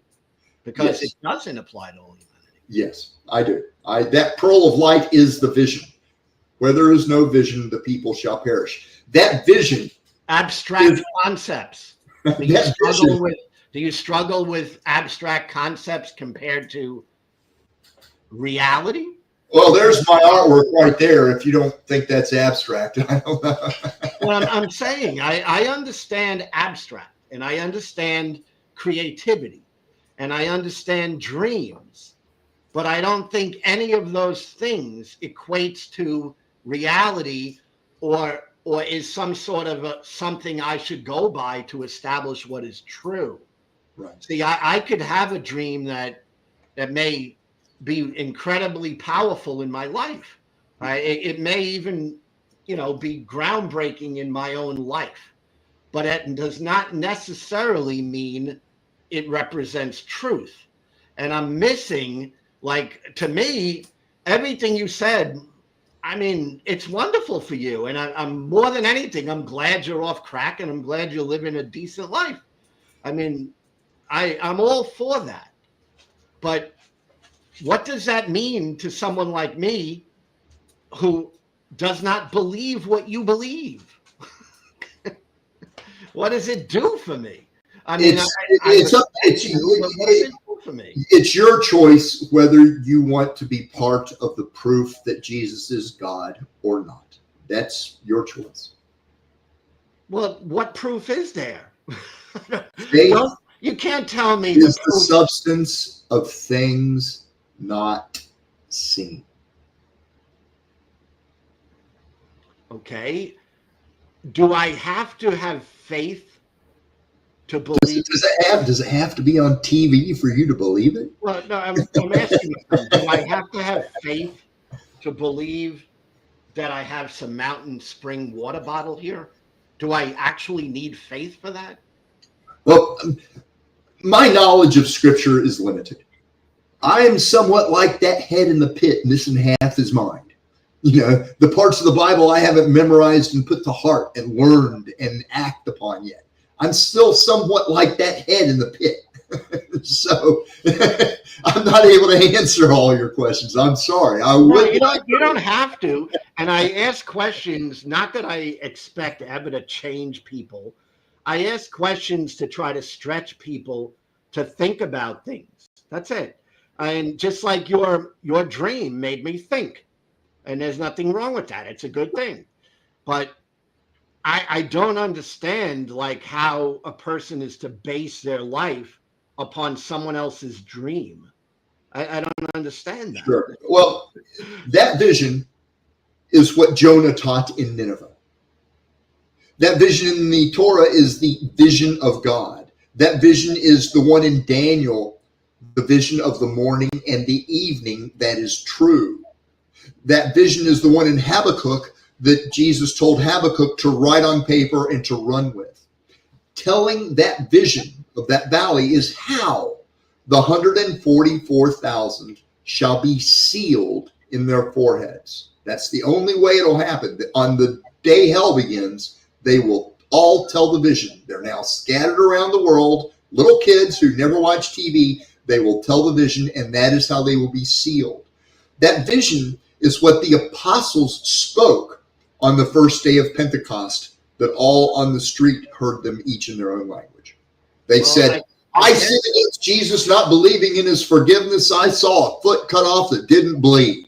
And the foot cut off means one will do. I sin against Jesus, walking a crooked path in life, the crooked path of the circle saws. I sin against Jesus, not getting involved, the palm trees with the orange red. That's what the apostles spoke on the first day of Pentecost, the day that the Holy Spirit came upon them, and they all spoke with the cloven tongue. That's do you recognize that is a belief that you have? I know it only from that oil that coated my filthy, ashen, dead soul. I don't know it any other way. Other than I confirm it in Scripture. I read only the King James Bible. There's my Bible right there. I read only the King James. I don't read the other. I believe the other. All other versions are perversions, perverted by Satan through men. But I won't go into that. I just read the King James, and everything I said here is in that Bible. Well, you believe this because you have thoughts. And if that's what you're saying, I'm cool. Good. I'm glad you have thoughts. I don't want to be a serrated, rusted edge of gold and silver that's spinning around. the statement hints around it being one of those serrated edges of those spinning circles of gold. Well, the thing is that I accept God as being something that is in people's minds. I mean, I talk to people all the time that have concepts of God. Sure. I talk to people all the time who have dreams of God. All right. None of that is unusual to me. All right. The only point I'm making to you is that's all well and good, but it doesn't really demonstrate anything as to the truthfulness of this. Well, in James 5 is written where the foot is cut off. Your gold and silver is cankered, and the rust of them shall be a witness against you, and shall eat your flesh as it were unto fire. Gold and silver cankered. Cankered is rusted. Only in the Bible is the words about gold and silver being rusted. There is no other book on earth where no science, no metallurgic, no logic, philosophy, no child game toy that talks about rusted gold and silver. If you Google rusted gold and silver, you won't find it anywhere. Only in the Bible, and only in that vision Jesus gave to all mankind. You had a vision. You came up with your mind created a dream. Your eyes were closed when you were sleeping. You didn't see anything. You imagined something. And there's nothing unusual about that. So for me, I would say great for you. All right. I'm glad you had this dream. All right. And I guess you could, I mean, I know religious people are pretty naive and gullible. You can launch your own religion off of this. Hey, billions of angels worldwide telling that vision every day for 22 years. You didn't catch on? Okay. Catch on. I don't know what I'm catching on to. I have my own dreams. So I got that on my side. I'm with them. Well, I'm saying I have dreams. I know people who have dreams. I have dreamed about gods in my past. I haven't in a long time. But, I don't get how that's, other than maybe you starting your own religion. You don't believe that's significant? Billions of angels worldwide telling that vision for over 20 years, not worth talking about. That's how I say none of those people who say they're Christians are Christians. None of them. There are billions of angels telling your dream to people. Still don't believe in it, do you? No, I'm asking. Okay. I don't want to argue about it. No, I'm asking if that is what you feel, that there are billions of angels telling people about your dream. Yes. Jesus, would you have the angels that are there now to leave those houses? One of them touch him on the shoulder, on the left shoulder, please. It's not me. Maybe someone else out there. Well, I'm not going to fight about it. There's a lot of bad things coming up, and I too often tend to want to use those to strike, and I don't really want to strike. I'm not here to harm you.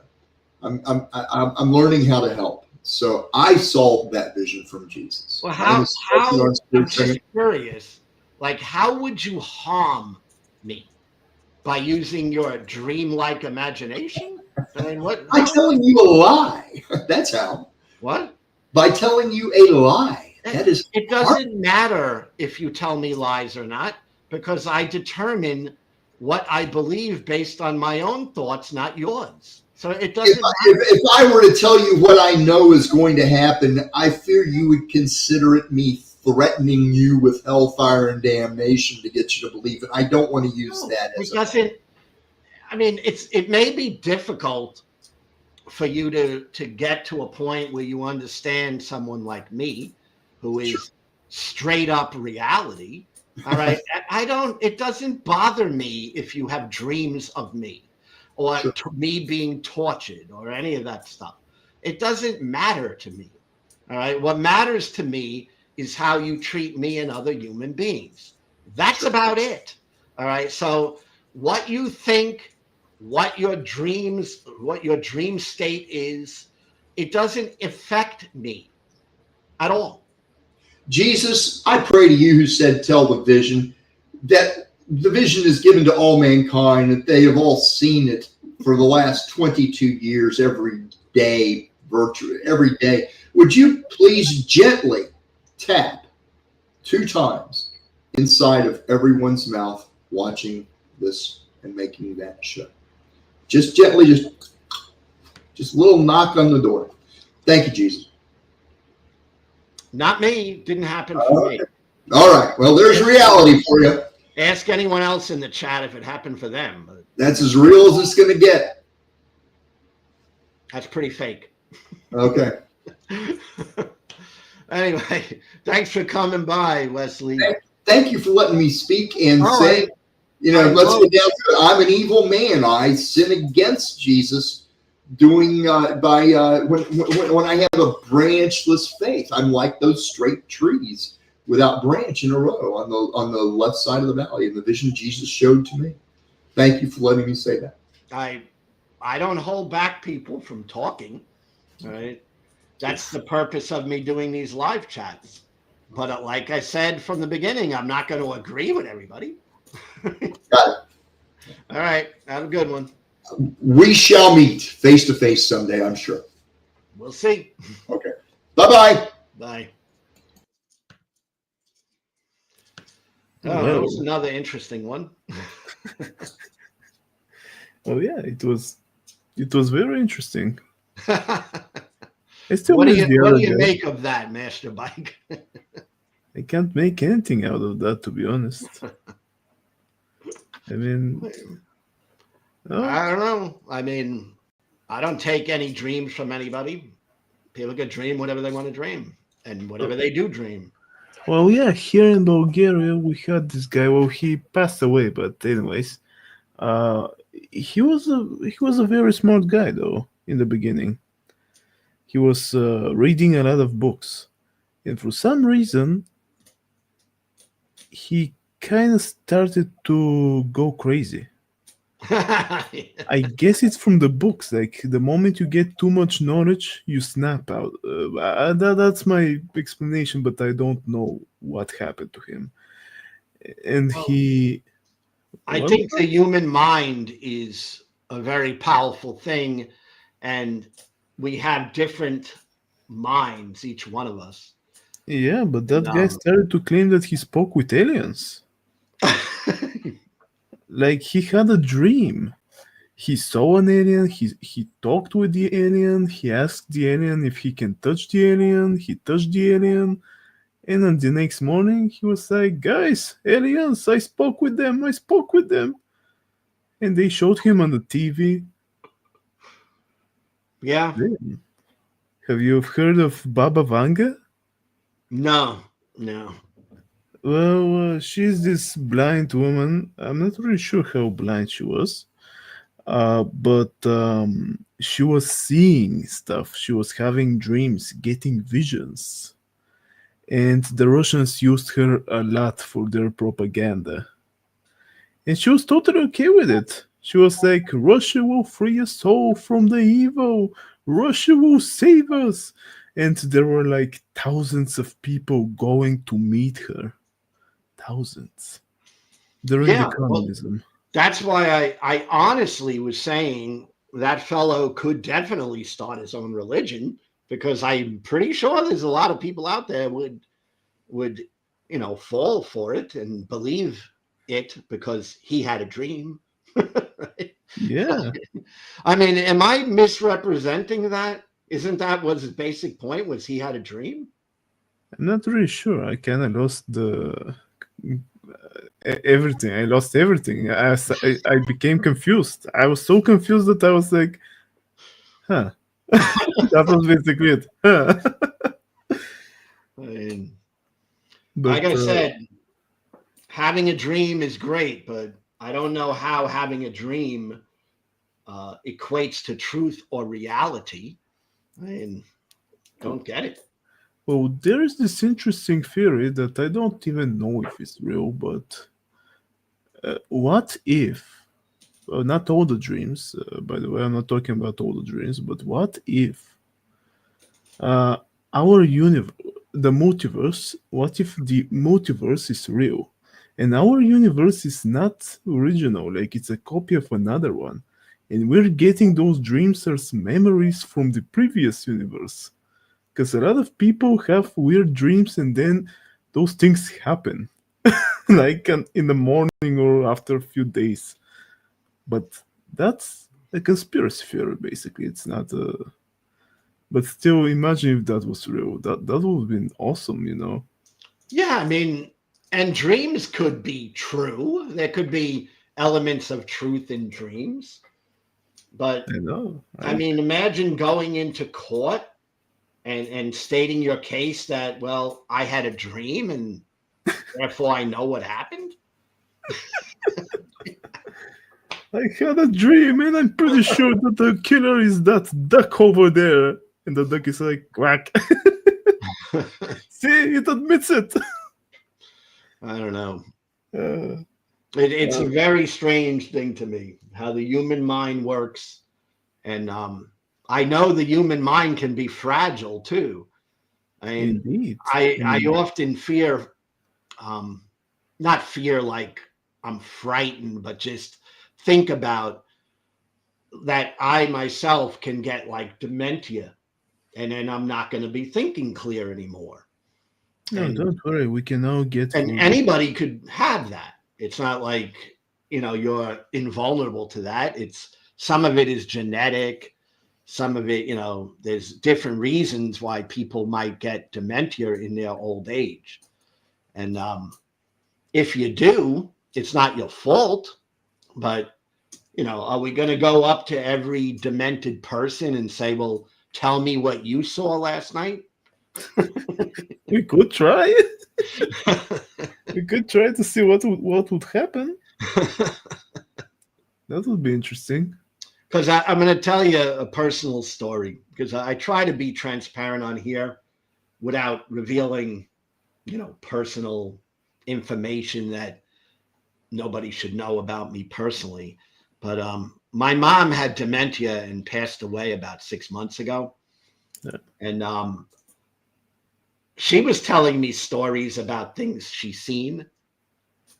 And some of it was not reality. But if I asked her, she would insist it was reality. All right. And basically, they tell you when you're working with people who have dementia, you kind of don't argue with them, right? You just kind of say, okay. And that's kind of what I was feeling like talking to that fellow. It's like, okay, you had a dream. All right. Oh yeah. Oh my gosh. But I don't know.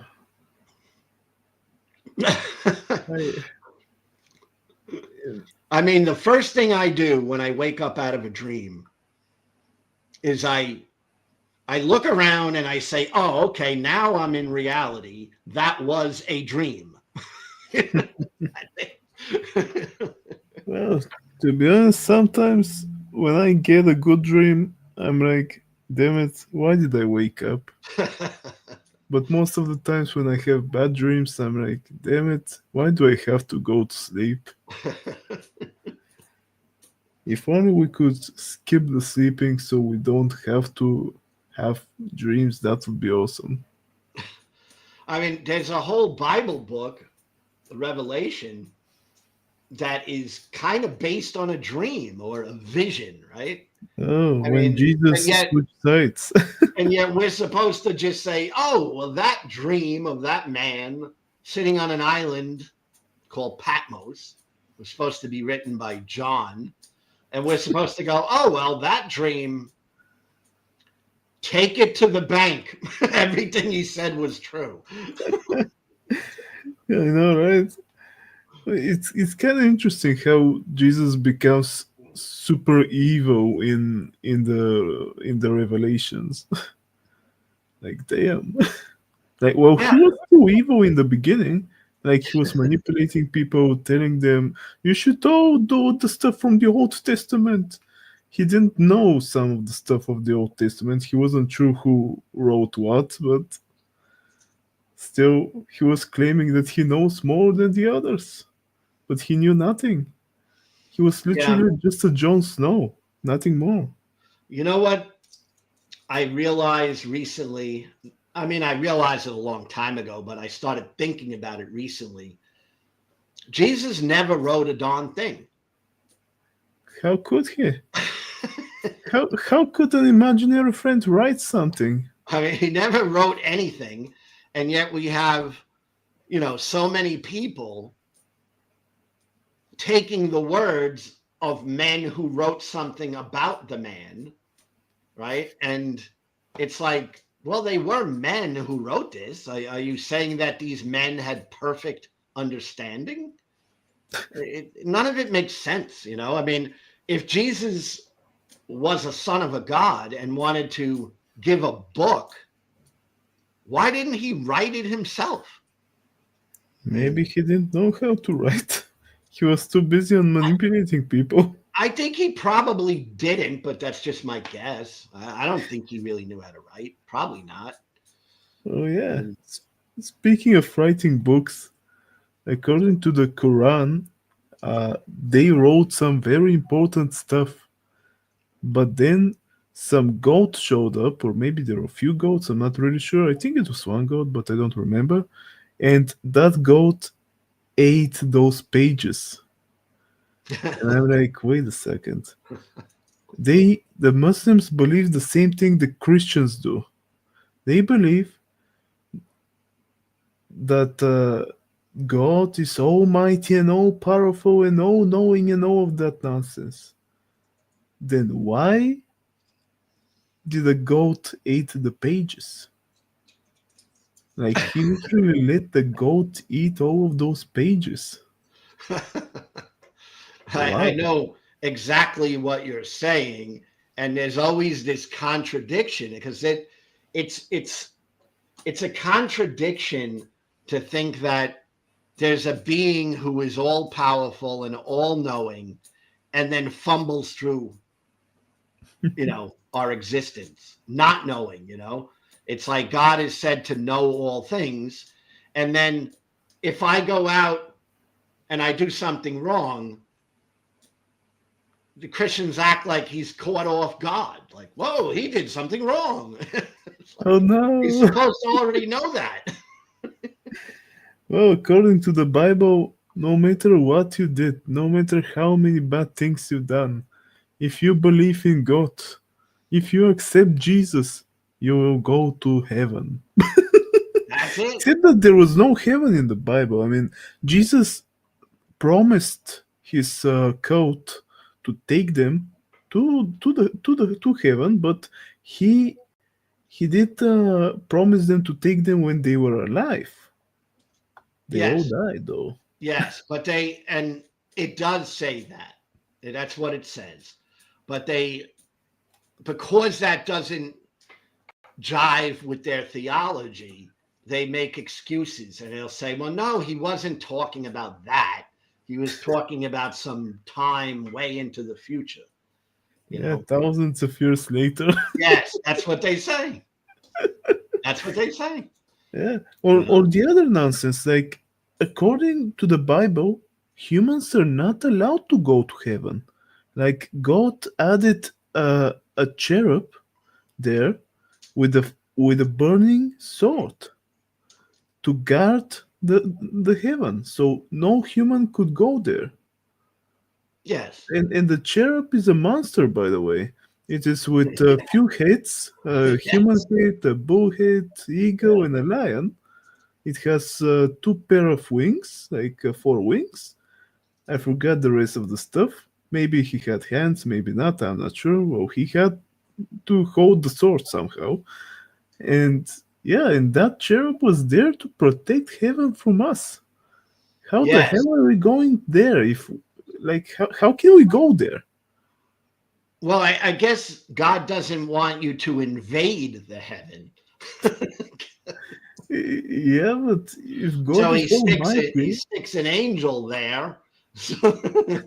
well, the cherub As is like not a an angel, guard. though. He's No, no, gonna- the cherubs are not angels.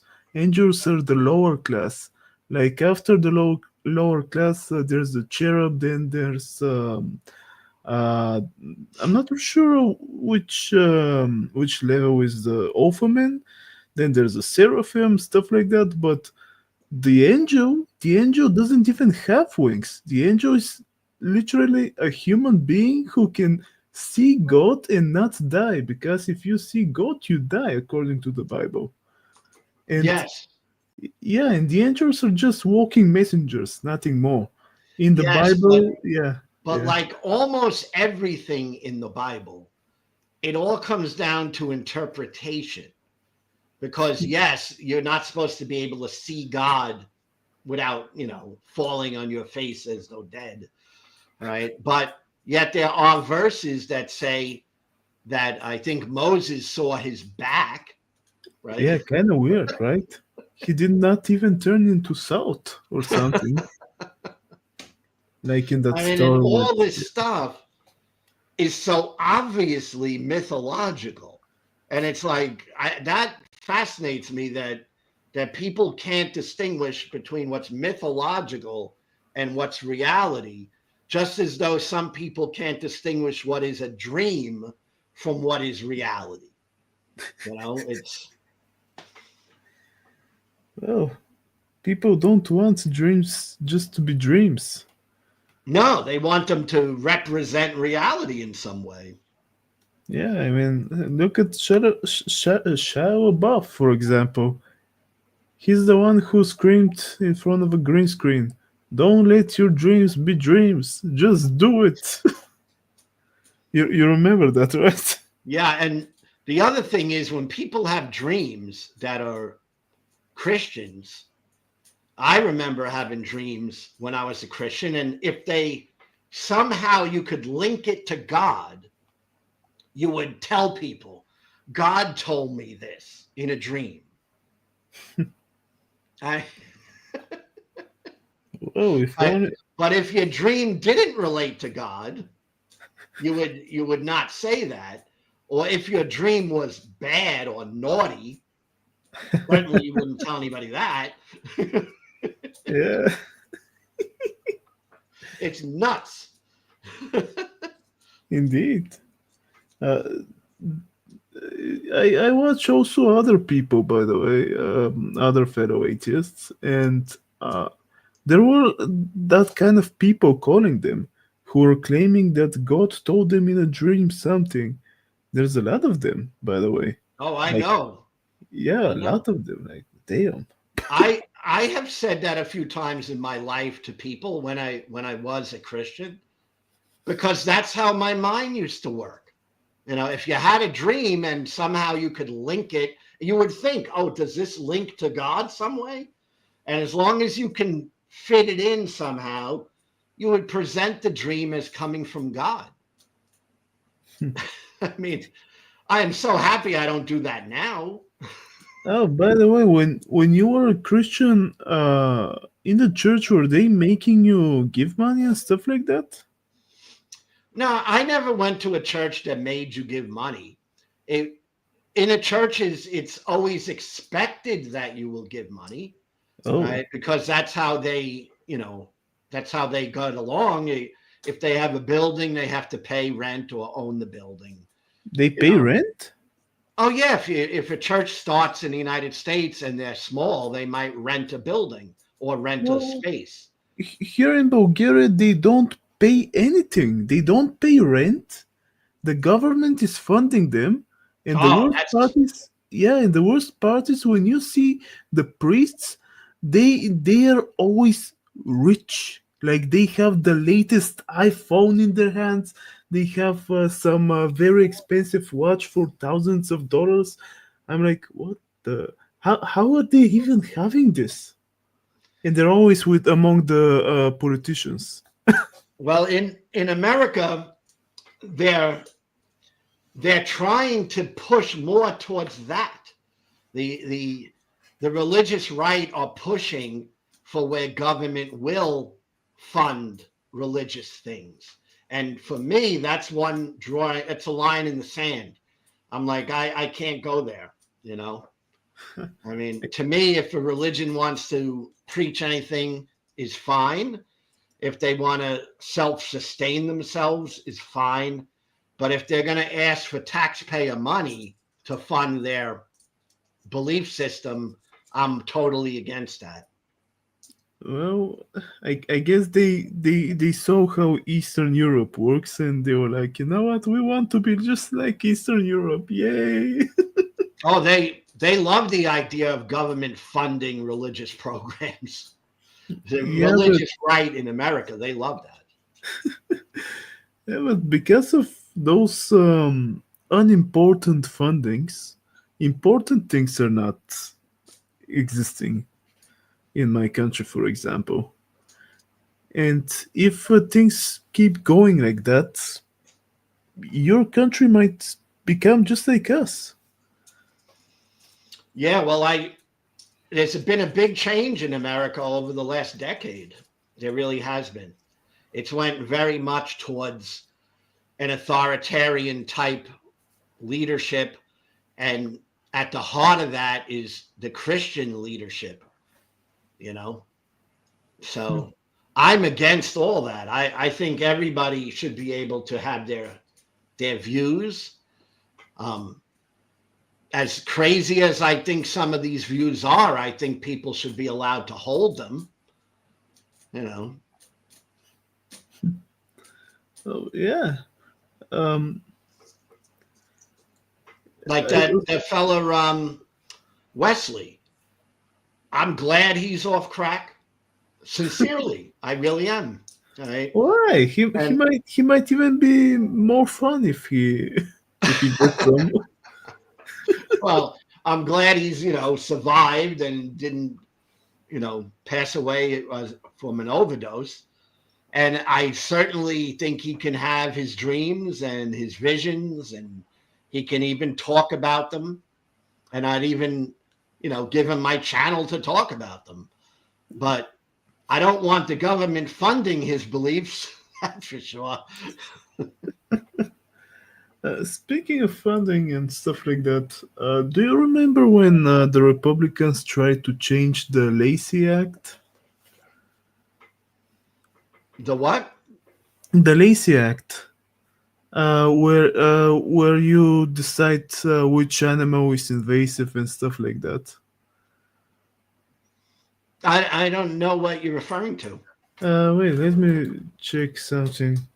If I'm pronouncing it right, because okay, I'm gonna write it in the private chat. That thing, Lacey Act. Australia has it. Let me see. It hasn't popped up yet for me. In the private chat here on StreamYard. Oh, are you talking about on StreamYard? I don't see your Oh, comment. okay, I'll type it in the live chat then. Lacey Act. That's how it's pronounced. This Oh, thing. now I see it. Yeah. No, Yeah. I'm not familiar with it. Well, with the Lacey Act, you can literally do terrible things. Like in the beginning, Lacey Act was used for good because people were killing a lot of buffaloes and stuff like that. And then they made the Lacey Act. But a few years ago, the Republicans and some Democrats, that was the crazy part, they wanted to take away people's dogs and cats, also snakes, spiders, fish, and plants. They were claiming stuff that are not invasive. They were claiming that they were invasive, and the invasive species that were supposed to be banned, they did not claim them as invasive. Like I keep fish and stuff like that, and I know some stuff. And they decided not to claim the goldfish and the pleco, for example, as invasive. So I'm talking about the normal Plecostomus. He's a very huge fish. It becomes very big, and it's basically a terrible fish because it can hold in cold water. It can live in cold water. It can live everywhere. It's an invasive species. It's a threat for nature. Um, and sadly, they did not put that in the Lacey Act, but they did put the guppy. And the guppy, we all had this fish, right? Yes. You see, guppies, they can't live in cold water. They can live only in warm water. If you put them in cold water, they'll die. And let's just say they've added the guppy in in the Lacey Act. They've added a lot of innocent creatures that are not dangerous, and they were like, "This is dangerous" and stuff like that. They almost put that. They almost did that. They almost made that work. If Lacey Act happened, right now America would have been a, a different place. A lot of people probably would have left the country so they can save their own pets from being taken away and probably executed and stuff like that. You And know, a lot of people are leaving America. well, I hear there about will that be more. from time to time, a lot more than I ever did. There are people, leaving the country because of the political, landscape. Oh, don't worry about it. You still have a lot of land in America, like Canada and other stuff, like the continent America. I still don't get it, by the way. Why do people get upset when you say that they're Americans, like Canadians? You tell them, "Oh, you're an American too. You're in America." No, I'm not. America is below me. I'm here in Canada. Like, dude, your continent is called America. You're in North America. Yeah, continent, but not country. Well, yeah, and the country is basically, well, it's a states. It's states. It's United American States. The United States of America, of the continent America, I guess. I don't know. Yeah, but they are two different things. The United States of America is the country, and the continent is, Still America. yeah, it is. But that's why when I talk about the Native American Indians, I talk about Central America, South America, North America, because they all were Native American Indians, but not all of them were in the segment that we call the United States. Oh, yeah. And they were basically true Americans back then. Until the Europeans ruined everything. Yes, they came in. That's what Yeah. I was trying to, when I talk like that, I feel it goes over the head of so many like believers in God and stuff. But I mean, it was when the Europeans came to the Americas, they were Christians. They were Indeed. Protestant Christians. And they pretty much slaughtered the Indians. Oh yeah, I mean 100 million. That's a lot. That's a big number. Yeah, no, it was a lot of people that they slaughtered, and they don't like to admit that, or they get very They should. triggered by that.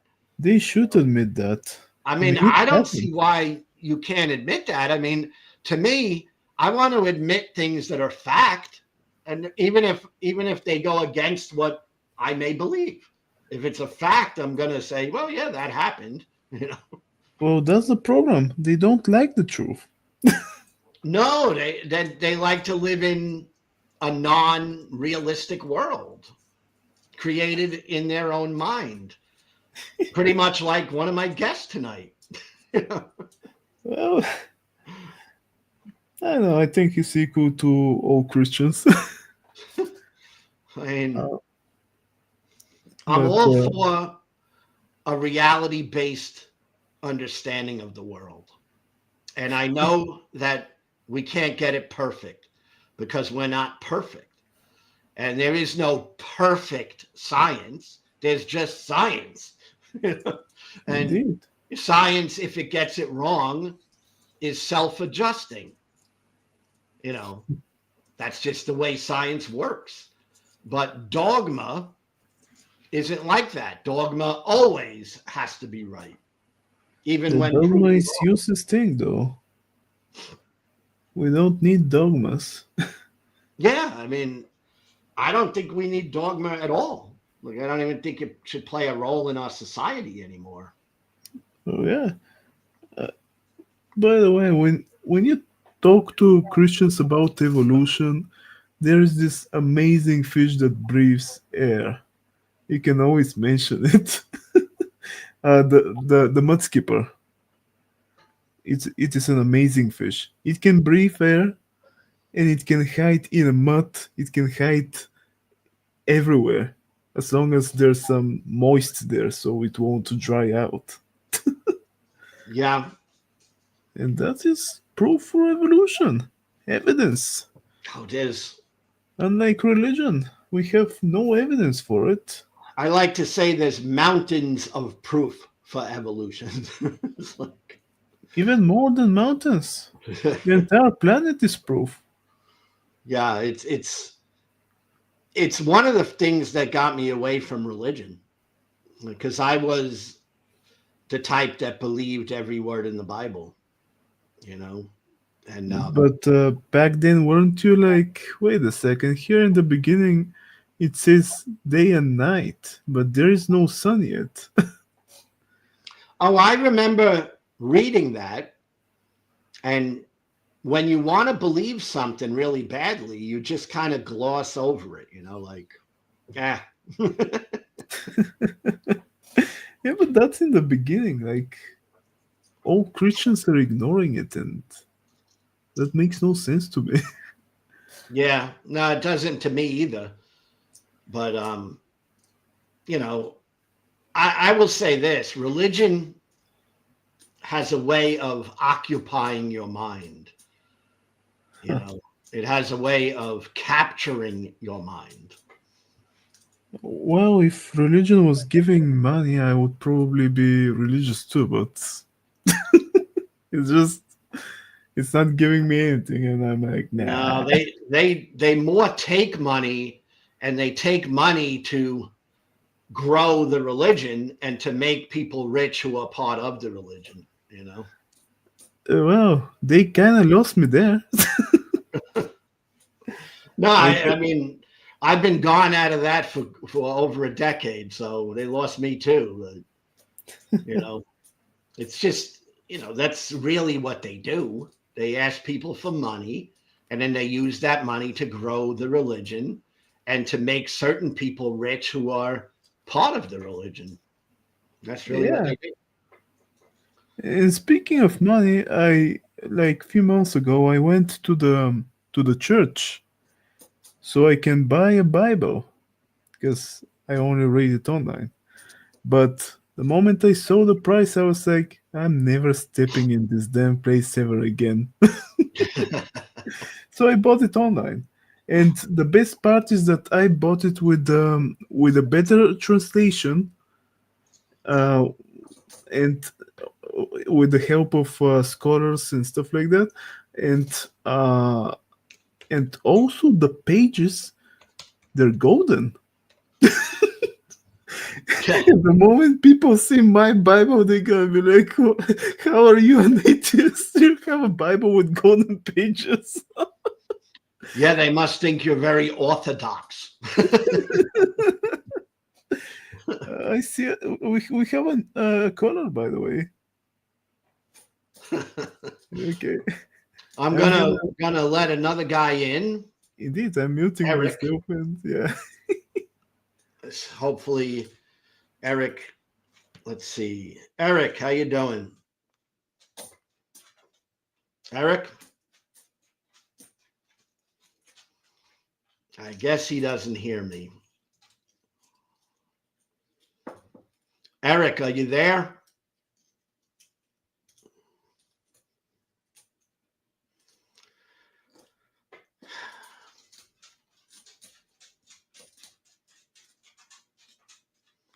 Eric, you there? Guess not. So Eric didn't seem to be there. He was writing, by the way. He was writing in the private chat. Like, do you hear me? I think his microphone is. Oh, shoot, maybe. Eric, if you're there, pop back on. Maybe we could figure this out. Yeah, I think he started muted and he didn't see the button. Maybe. Yeah, on my end it was okay, but I didn't have him muted. I don't know. And Lionheart, if you're out there, you can pop on. I've been leaving the stream. I'll do it again.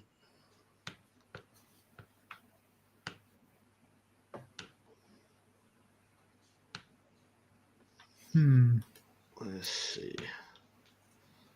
There we go. So yeah,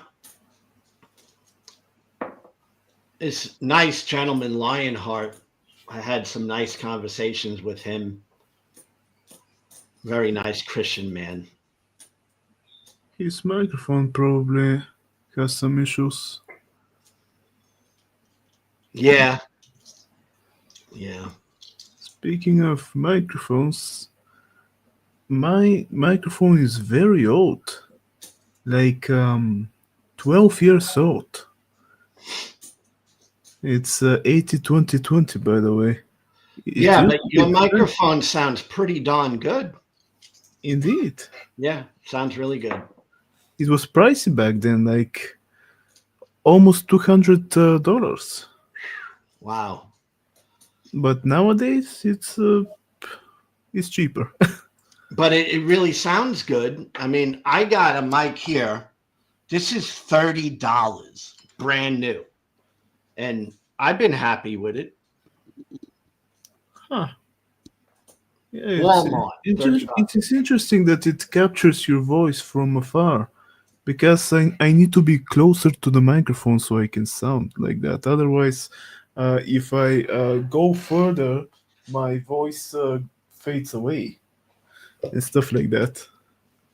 Yeah, I mean, I can't believe it was the cheapest mic at the time at Walmart, and it served me well so far. I mean, I'm not recording music or need some special microphone. You know, just a microphone that works okay. Yeah, I still need to. Well, I need to get a capture card and a new microphone for the capture card, but I have no idea when I can do that. Maybe in the future. The cool thing about the microphone I'm using is exactly what you said. It seems to pick me up even when I'm not right on it. Because I see most people on YouTube, they got the mic right there, you know?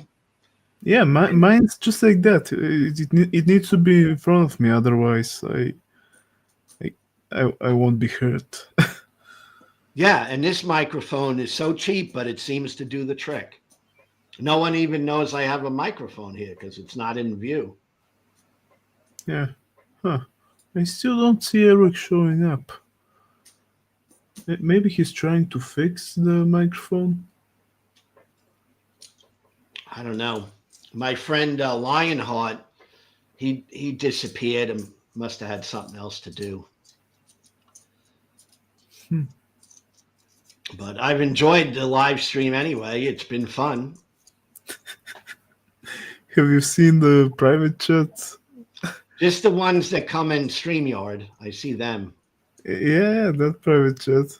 But I don't really follow it that close because it's hard for me to talk and then read at the same time. I'm not that good at multitasking, you know.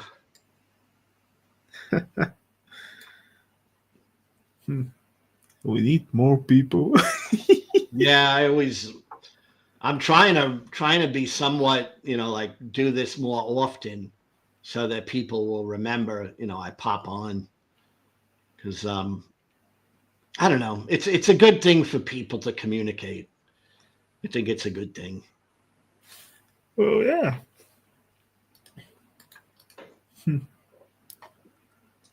And the Christian people, I love giving them the opportunity to express exactly, what they think,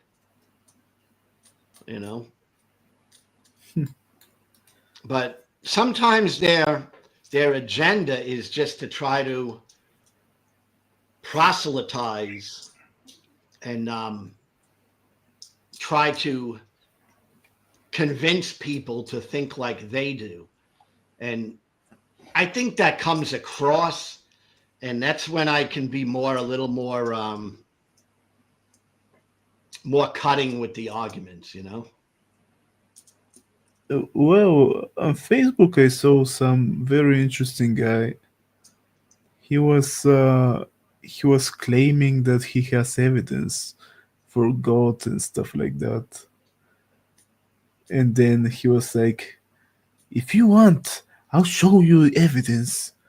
I'll show you because I'm a good person. You just have to trust me. It is your choice." And I was like, "Okay, fine, show me the evidence." And he kept like, "Here's the blue pill. Here's the red pill. Choose." And I was like, "I'll choose both. Just show me the damn evidence." Then he started showing me some stuff he found from a movie or something. I'm not sure. And he claimed that we get those images from a black hole. I was like, what the hell is he talking about? We can't see through black holes. We don't know what's getting inside there. His Eric is back. I hope his mic works. Okay, let's see. Let's see. Hey Eric, are you there? Maybe he's muted or something. Yeah, I see you. I just can't hear you. So it's not on my end. I don't have you muted. So there could be something on your end where your sound just isn't working.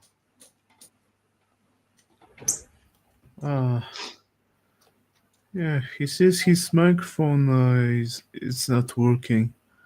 That's a shame. Yeah, see, you're seeing stuff I'm not seeing, Master. Yeah. I'm only seeing what's coming in on StreamYard because that's the streaming service I'm using. I'm not looking at YouTube chat. No, I'm not looking at YouTube either. I'm looking at the private chat in StreamYard. See, I don't see Eric other than he pops in. There It's he in is the again. private chat. I mean, there are two sections: private chat and comments. Yeah, and he. Oh, he tried again. Let's Eric. see. Hey, can you hear me now? Yes, Yep. I do. Hey, Glad third to time hear was you. a charm. Thank you, bro. It was me, not you. No, I knew it had to be because I was really trying to make sure I could hear you. Yeah. I don't know what it is, Lou, but something wrong with my system, obviously. Oh, you are Lionheart, right? Yeah. Oh, okay. Yeah, but this is Eric Lionheart. Yeah. Yeah. It doesn't matter to me what you use on here. I wasn't sure Eric was the same person. Yeah. I think of Lionheart and I get the image of you in my head. Yeah, absolutely. Sometimes I use either name, and I forget what name where I use what name, but it doesn't matter. Most people that know me by both names, so it's good to see you, Lou. Yeah, nice to have you here. I'm glad you popped by. Well, thank you. I caught your earlier guest too. And I had two Christian people. yes, I Toronto caught Wesley. Bible and Wesley. Yes, Wesley was the one that I caught, and I saw, as a matter of fact, Wesley for the first time last night, and it was well, quite a meeting. I got to say, I didn't talk to him, but I heard some of his conversation. Bless his heart, and I caught your the conversation afterwards too, and I agree that unfortunately there are people that get deluded, but it's not just religious folk. I've seen delusion of all kinds, you know. And Totally agree, Eric. yeah, it's I unfortunate. understand it's not just religious people. Yeah, yeah. And there's dogmas of all kind. That's unfortunate too. That Yeah. we run across them everywhere. So I'm with you. I'm all for reality, brother. Yeah, I mean, and I don't even mind if someone, has dreams and they want to base their life upon dreams. I mean, that doesn't bother me, but I don't see that as something I need to take all that seriously for myself. Right, right. I do believe that there, I'm as a Christian, I do believe there are prophetic dreams, but I also believe that too many people assume themselves to be prophets, if you know what I mean. I think that in the way I understand it, Eric is not Eric, you're Eric, the other guy, Wesley. He's kind of, prophetic, right? He has this dream, and the dream is being heard by people all over the world. And I mean, I don't really think that's real, but he definitely is putting himself out there as like prophetic. Yes. And I've got a little bit of unfortunate personal experience with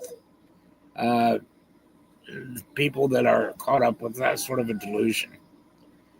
And it's very unfortunate. It kind of touches home with me because it happened to be my brother. So, I worked for quite a long time to try to help bring him to reality. And now, I've known people that were deeply religious, but they weren't carried away with delusion, if you know what I mean. Yeah. And when I saw my brother and the things he was carried away with, it broke my heart because I couldn't bring him back to reality. And it ended up taking his life. So I could understand that, and it's tragic. Yes, sir. And I was telling a story before to Master. My own mother passed away 6 months ago, and she had dementia at the end of her life. Now, she was hearing things and seeing things that I couldn't determine to be reality at that time. Yes. So, I mean, it wasn't pleasant, but they say that you shouldn't jump in and tell them, well, you're out of your mind. Right. Then they might react. What they do is argue with you. So it doesn't go anywhere because in their mind, that is the reality for them. Right. And on the other hand, you can't reinforce their delusion either. You want to be careful not to reinforce their delusion. Yeah. At least that's how I felt. And I think you gotta walk a tightrope. Yes, exactly. Yeah. And I walked that tightrope, and one day the talk got downright insane. And I mean, homicidically insane. And I tried to meet him face to face then and face him with this because I felt like he was becoming dangerous. But it didn't work out. And as a matter of fact, he attacked me and tried to, well, it doesn't matter what he tried to do, but, it turned physical, and he actually tried to carry that out on me, the homicide. And after I just decided to stay away from him, it took his life shortly after that. So, these things are tragic, but they happen. Very tragic, and they do happen all the time. Yes, they do. It happens a lot. Yes, sir. But I'm glad you guys are here. I really am. Master Bleck, it's good to meet you. I don't know you, but it's good to meet you. If you're a friend of Liz, you got to be a good guy. Hey, I'm trying to open this up to people that hopefully can feel good about sharing ideas. You know. Well, I know that's the kind of guy you are. May I ask a personal question of both of you? Sure. Well, I know that you're atheist. I know you used to be Christian, but yeah. I was curious. Do you consider yourself atheist or agnostic? I consider myself both atheist and agnostic. Okay. And could I ask, how about yourself, Master Black? Well, I am an atheist. I cannot say that I'm agnostic because we have never seen any magical beings in our universe. We do know that there's a lot of galaxies. We know that everything uh, is born and then it dies. Like literally, when a galaxy dies, well, basically a black hole is sucking it in. Like the black holes are like those things that are there so there can be balance. Just like on our planet, they're predators so they can eat us. So we won't be too many. And yet we found a way to cheat death a lot of times. Sadly, we still haven't made a cure against cancer. But I don't think that I would be against that because we all lost people because of cancer. Like my grandfather died when I was a kid.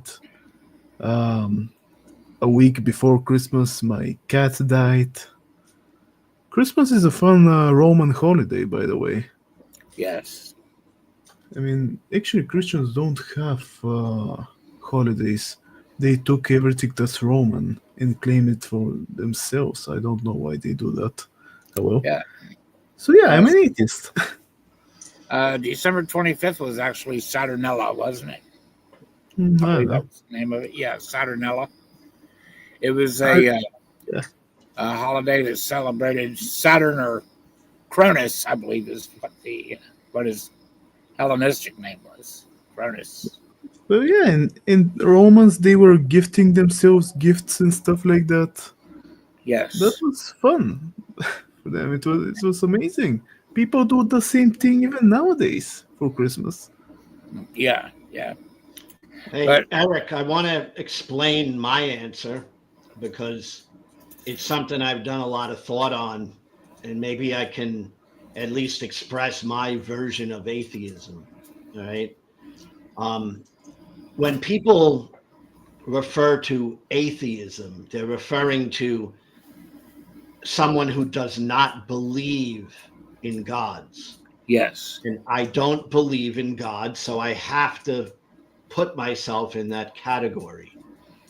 When people refer to agnostic, they're talking about a knowledge of God. And I separate belief and knowledge. So I feel comfortable saying I'm agnostic because I don't believe anyone truly knows for sure if there's a God. So I don't claim to be able to prove there is no God. So I find myself in both categories, and I don't think they're mutually exclusive. So that's my explanation of why I think I'm both. Hey, that's a fair enough, honest answer. Guys, let me ask you one thing. I won't try to convince you to be Christian. I promise. I won't try to recruit you into my ranks. That's okay. But I was wondering, would you be interested in a short conversation? I think might open your mind to accepting that there may be a God. I'm always open. Okay. But what kind of a god? Yeah. Well, we'll start there. yeah. Well, a creator God. A God that gives life. a God that has created life. And I'll Well, that God better not be part of the Bible because the universe is huge, and yes. yeah, and there's a lot of worlds out there, a lot of planets with life. Well, With green, the moment that's you a see fair enough green on the point. planet, it's life. Yeah, that's a fair point. Yeah. And the And other for thing, life, Eric, there must be bacteria and I stuff like I that. know that if someone accepts that there is a creator, that obviously doesn't make them Christian, Jewish, Islam. Right. It doesn't distinguish that. It's just Right. they might accept that there is something, somebody, however they might word it. Yeah. But, As a matter of fact, I had this conversation with one fella, and he went from being an atheist to believing in Thor. Oh, he's That's a the good truth. god, That's the though. truth. He's a cool god. Yeah, that's a true story. I'm not kidding a bit. And but I'll lay this out really quick. You see, like I said, I don't like dogmas, but I see dogmas on both sides of the coin. And I believe that there are not you guys. I'm not signaling you out, but I was on a show last night. Have you ever heard of Breakfast Tacos? yeah, I've heard of him, and I think I've watched some episodes here and there. Okay. But I'm not really, I don't really know him well. But Well, I was on his program about 2 weeks ago, maybe 3 weeks ago, and they were challenging Christians to come up and give them reason why they should believe in a God. And so I stepped up, and first of all, they didn't want to let me speak. They kept trying to interrupt me every 3 seconds with questions about prove God. And I said, well, guys, if you really want to hear my points, you're not allowing me to present them. So they were quiet for a moment, and I began to lay this out. And I said, first of all, there's life. And I hear you guys say that we can trace life all the way back to the first cell. And that was the beginning of evolution. And then it comes down to what we have today. And I said, that's a wonderful theory. I have no problem with anybody that believes that. I said, but here's my problem. You claim that there's all of this testable proof for this. And when I talk about God, you ask me for testable, repeatable science. And I said, that's well and fine. I said, but when it comes to your dogma, and I asked about your testable, repeatable science, you've got nothing to lay on the table. And they said, well, what do you mean? I said, well, let's take this back to the very first cell. You claim that a cell evolved over time. And nature kept trying to build a cell, and it eventually evolved. And then all of a sudden, it popped to life and began replicating. And then that cell developed into a multicellular organism. And that eventually, over billions of years, developed into all the life forms we see today. But let's look at the claims now. And I told him, first of all, never in the history of science have we ever watched a cell self-create. Never. And never in the history of science have we ever been able to create a living cell. And there's some people that will argue with that, and they mention Craig Venter. Well, Craig Venter is a brilliant man. He's a geneticist. But he never created life. He took an already living cell, and he did a miraculous thing with it. He took an already living cell, he extracted its DNA, he designed a DNA strand, he injected it into that cell, and it continued to replicate. And so, he did a magnificent, miraculous thing, but he didn't create life. He did something with life that was already existent. Mm-hmm. I said, now, but let's do that miracle and give you that first cell. The next Yeah. thing that we find is that you have to go from a single cellular organism, to a multicellular organism. But never in the history of science have we ever observed this happening. And people may say, well, yeah, but look here, we have a multicellular organism that came from a single cell. But no, that's not what it is. That's an exaggeration. The thing that we do observe is that a single cell divides into two sister cells that are identical, and they divide into 4 identical cells, and they divide into 8. And sometimes they colonize for self-protection against predators. So you do observe the colonization of single cells, but you never observe a multicellular organism coming directly from a single cellular organism. Never. Nor can you make it occur in the laboratory. It doesn't happen. So the very first 2 stages of evolution you've never observed in nature or in the lab, no matter how you try. And I said, now let's look at what you call evidence for evolution. And I had just heard them say every fossil is a transitional fossil. Every fossil is transitional. And I said, I understand where you get that. But now let's understand scientific method. First of all, you dig up the fossil like the Archaeopteryx. That's that one that looks like it's a dinosaur bird. And I said, you dig up the Archaeopteryx and you say, well, this has the features of a theropod dinosaur. A theropod dinosaur is like the raptor or the T-Rex. It's got 2 hind feet, and little 4 limbs, and a tail.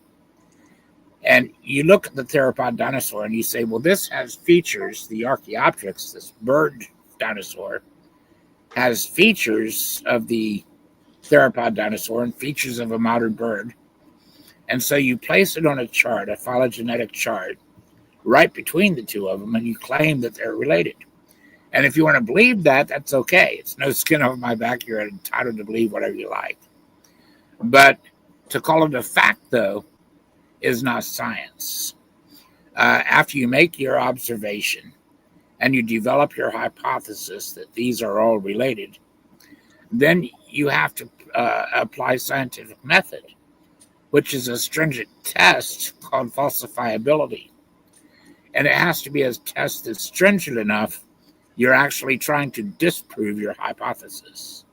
And if it withstands the test, then you may be onto something. But here's the problem. You can only make the observation and make the claim. There's only one way, this one test that's stringent enough to put that to the test to see whether it's true or false. And that's a DNA test. But the only problem is you don't have the DNA of the theropod dinosaur or the Archaeopteryx to make that. You can get it. There is still in some bones some blood left, like blood tissue. You can still get it. What's that now? From bones, there is some blood tissue, and you can get it from it. Once you crack the bone, inside it there is still a little bit of blood left. Well, they do find some soft tissue in some of these bones, which is another problem for the evolutionists, not me. But the problem is they can't extract the DNA in something that is that old. Now, that's the problem. It makes all of the 99.9% of all of those things that we see on the phylogenetic charts, it makes it impossible to test those hypotheses because we don't have DNA to sequence to test these hypotheses. And when we do have the DNA, like in more recent fossils like the dire wolf, well, for over 100 years, they've claimed that the dire wolf is the forerunner of the wolf and the dog. The dire wolf doesn't look like a wolf at all, actually. The direwolf is a hideous creature. It looks more like a hyena, but it's a very ugly animal, and they Yeah. can't clone it. It's impossible. They did clone the woolly, not mammoth. I mean the woolly hamster, but that's basically it. The moment they have cloned some wolf and calling it direwolf, they lied. Yes, They they did did this lie. for Yes. money. They did it for money. Yes, that's exactly right. But when I was a kid, I'm like 67 years old. And for over 100 years, I've been a science buff all my life. But for over 100 years, they've claimed that the dire wolf was the progenitor of the wolf and the dog. And now that we've got the sequenced DNA, we know that that's not true. That they're an animal all of their own.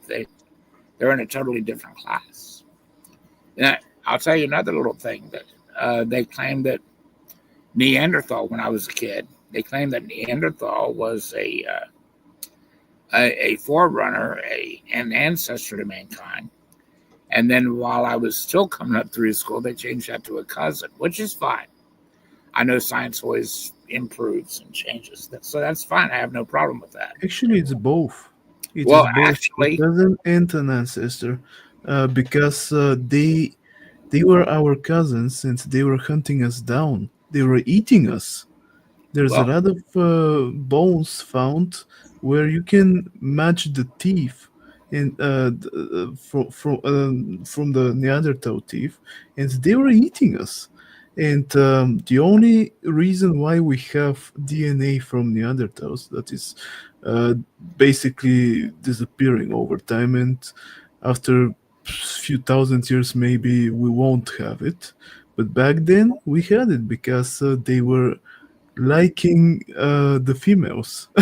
They were yeah, liking our sisters, and yeah, and they were. That's how they decided to breed with them more than themselves, and this is how they disappeared yeah. because Well, they were quite greedy.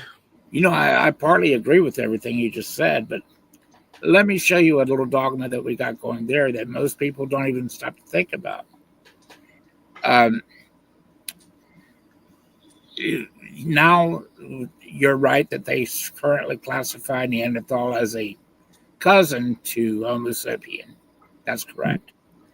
But is it really? What is As it? far as I know, it was.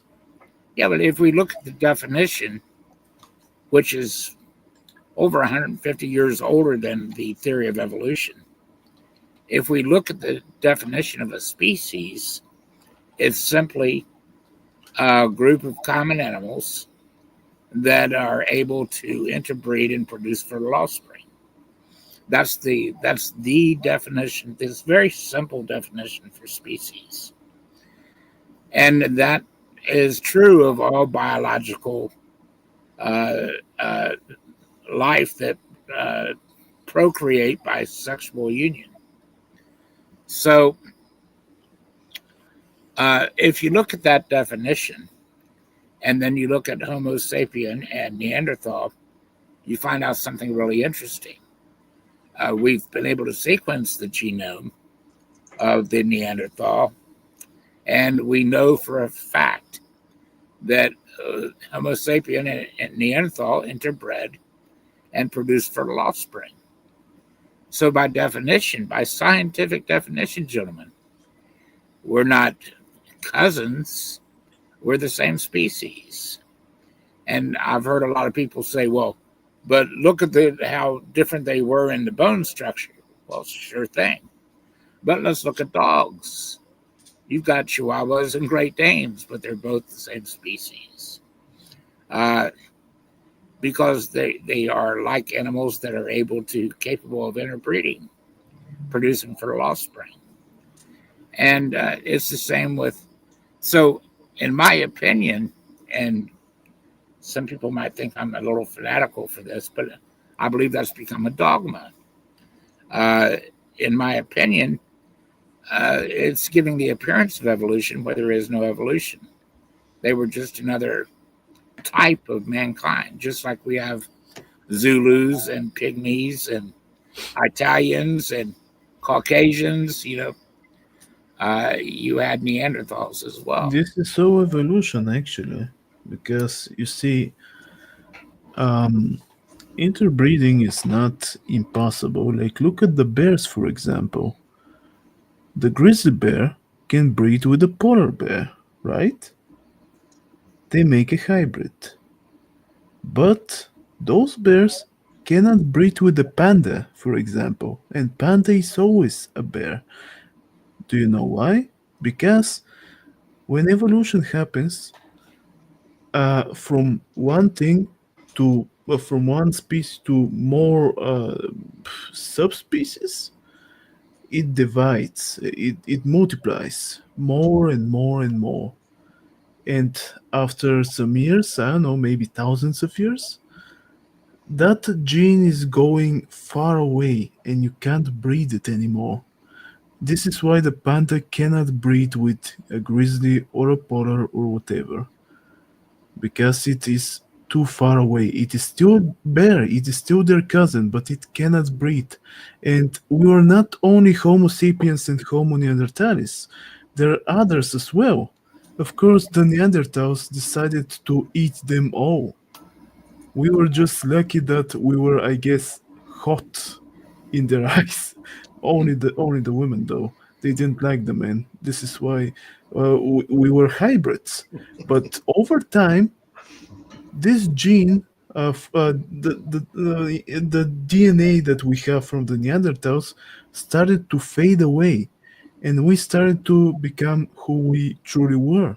And as I said, after a few thousand years, the DNA that we have from the Neanderthals will disappear completely. Well, not completely, because look at the snake, for example. It still has something like legs in it on the end of the tail, but it's inside it. Like you can check the skeleton of a snake. You can't see it on a living snake. And also look at the dolphins and the rest of the whales. They are all they have all evolved from a whale that had legs. Yeah. And that whale, well, it wasn't a whale back then, was found, guess where there used to be a sea, and now it's just a desert. And they have found those skeletons. And when they look at a skeleton of a whale, it's literally almost the same, but they're missing legs, and the legs you can still see at the tail. There's something just like the snake, some stuff that look like legs, but they are no longer outside. They're inside, and over time they will disappear as well. This is Well, how it happens. Just like sugar goes into water and disappears. well, the thing is, though, you can't forget about scientific method. The thing that the point that you make about the Neanderthal, for instance, or Basically, nature. yeah, the point you make about Neanderthal, we did interbreed, but Neanderthal didn't go on to evolve into anything else. Because they died. Exactly. They When they when they liked Homo sapien women too much, and that's yeah, what you get. well, Hybrids. that's what I'm saying. They're another aspect of man. It would be like the Zulu dying out or the Pygmies dying out. It's no different because they didn't There is a evolve into difference. anything Yeah. else.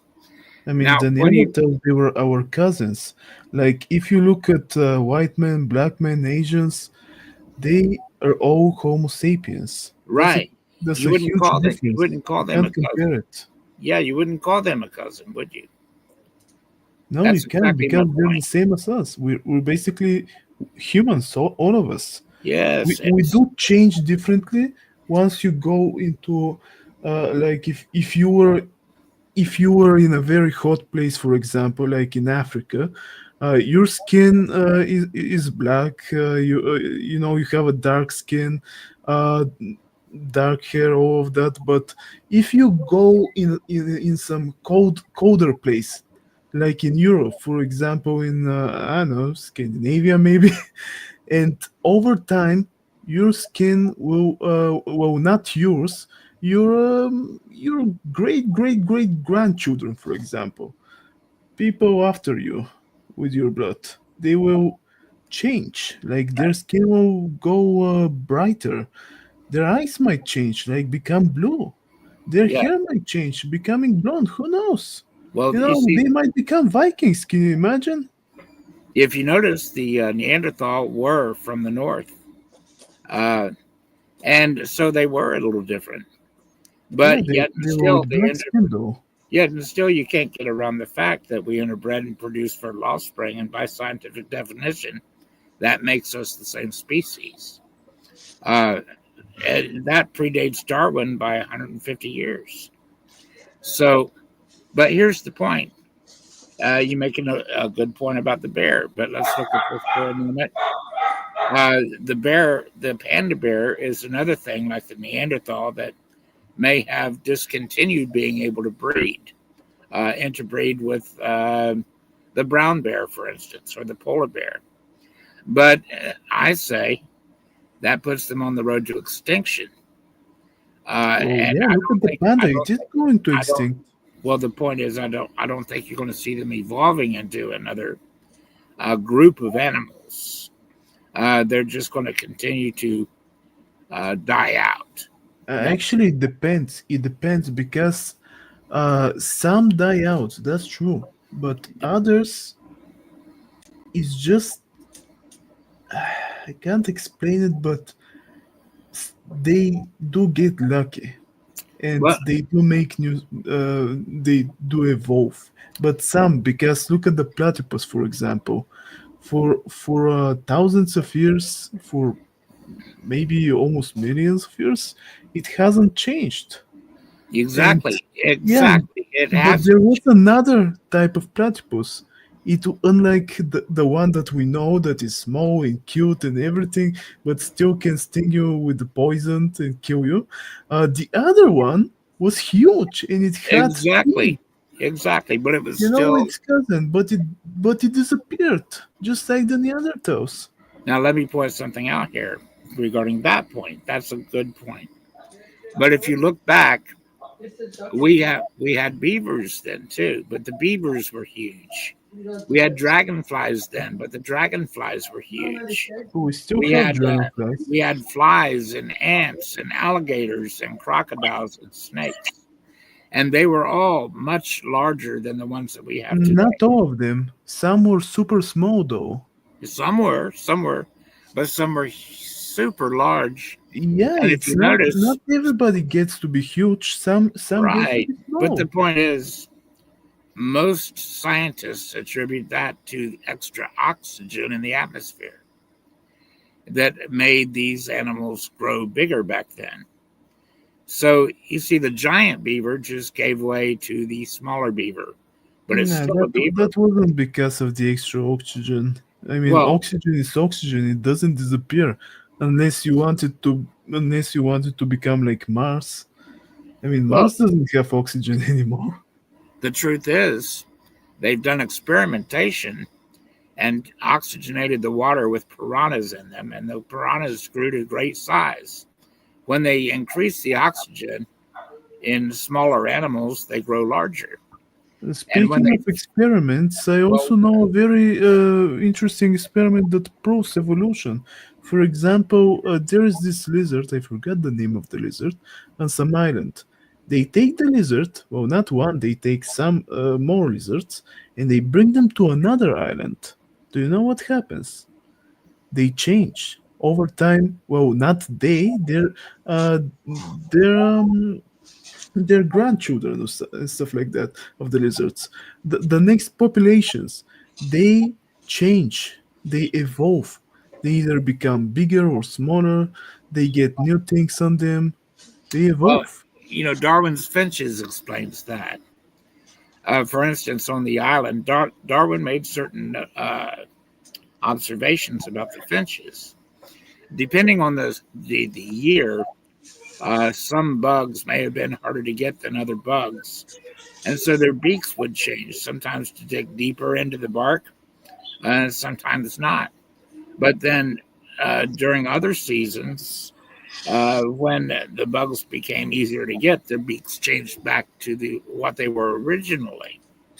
So what we see is that within the same species, we have some adaptation, but that it tends to be cyclical.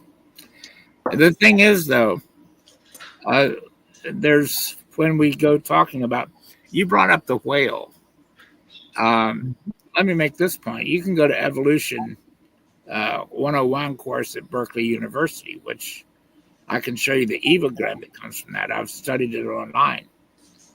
And they claim that they have all of this lineage from the four-footed furry land mammal to the whale, the Pakicetus being one of them. The Pakicetus was a larger, medium-sized, dog-sized animal, very similar to a dog. And they say that it is ancestor to the whale based on one thing, well, just a couple of things. First of all, they notice a little wide spot on the skull by the eye that it had similar with the modern whale. That and the fact that it had 5 toes, and the modern whale has 5 bones that look like finger bones in its fins. So based on those two things, based on those two observations, they suddenly declared that Pakicetus is related to the whale. As a matter of fact, it calls the Pakicetus one of the first whales. So it's based on that observation and that observation only, but they're totally forgetting scientific method there. What they have to do after they make this observation and after they develop their hypothesis that those two are related, they've got to test that. If they don't, it's no better than science fiction. No, that's what separates real science from science fiction. Now, speaking of testing, I haven't seen a single person testing out magic in the Bible. Well, you see, that's just pushing off your failure for and applying it to me. That's not answering your problem. Your problem is we all your have problem- problems, you know. your It's problem true is that that science has problems. That's not a lie, and no one would deny that. But science, people start from something. They discover new things. They learn new things, and yeah, they could be wrong about some stuff, but over time they fix their problems. well, let me show you how they're not Unlike fixing. the Bible, which is a dogma, and Let me show and you you your can't fix dogma, it. my friend. Sure. Your dogma. I don't have a dogma, by the way. Well, yes, sir. You're presenting a dogma right now Oh, when you're implying that you don't have to test your pet theories. No offense to you. no, I never said that.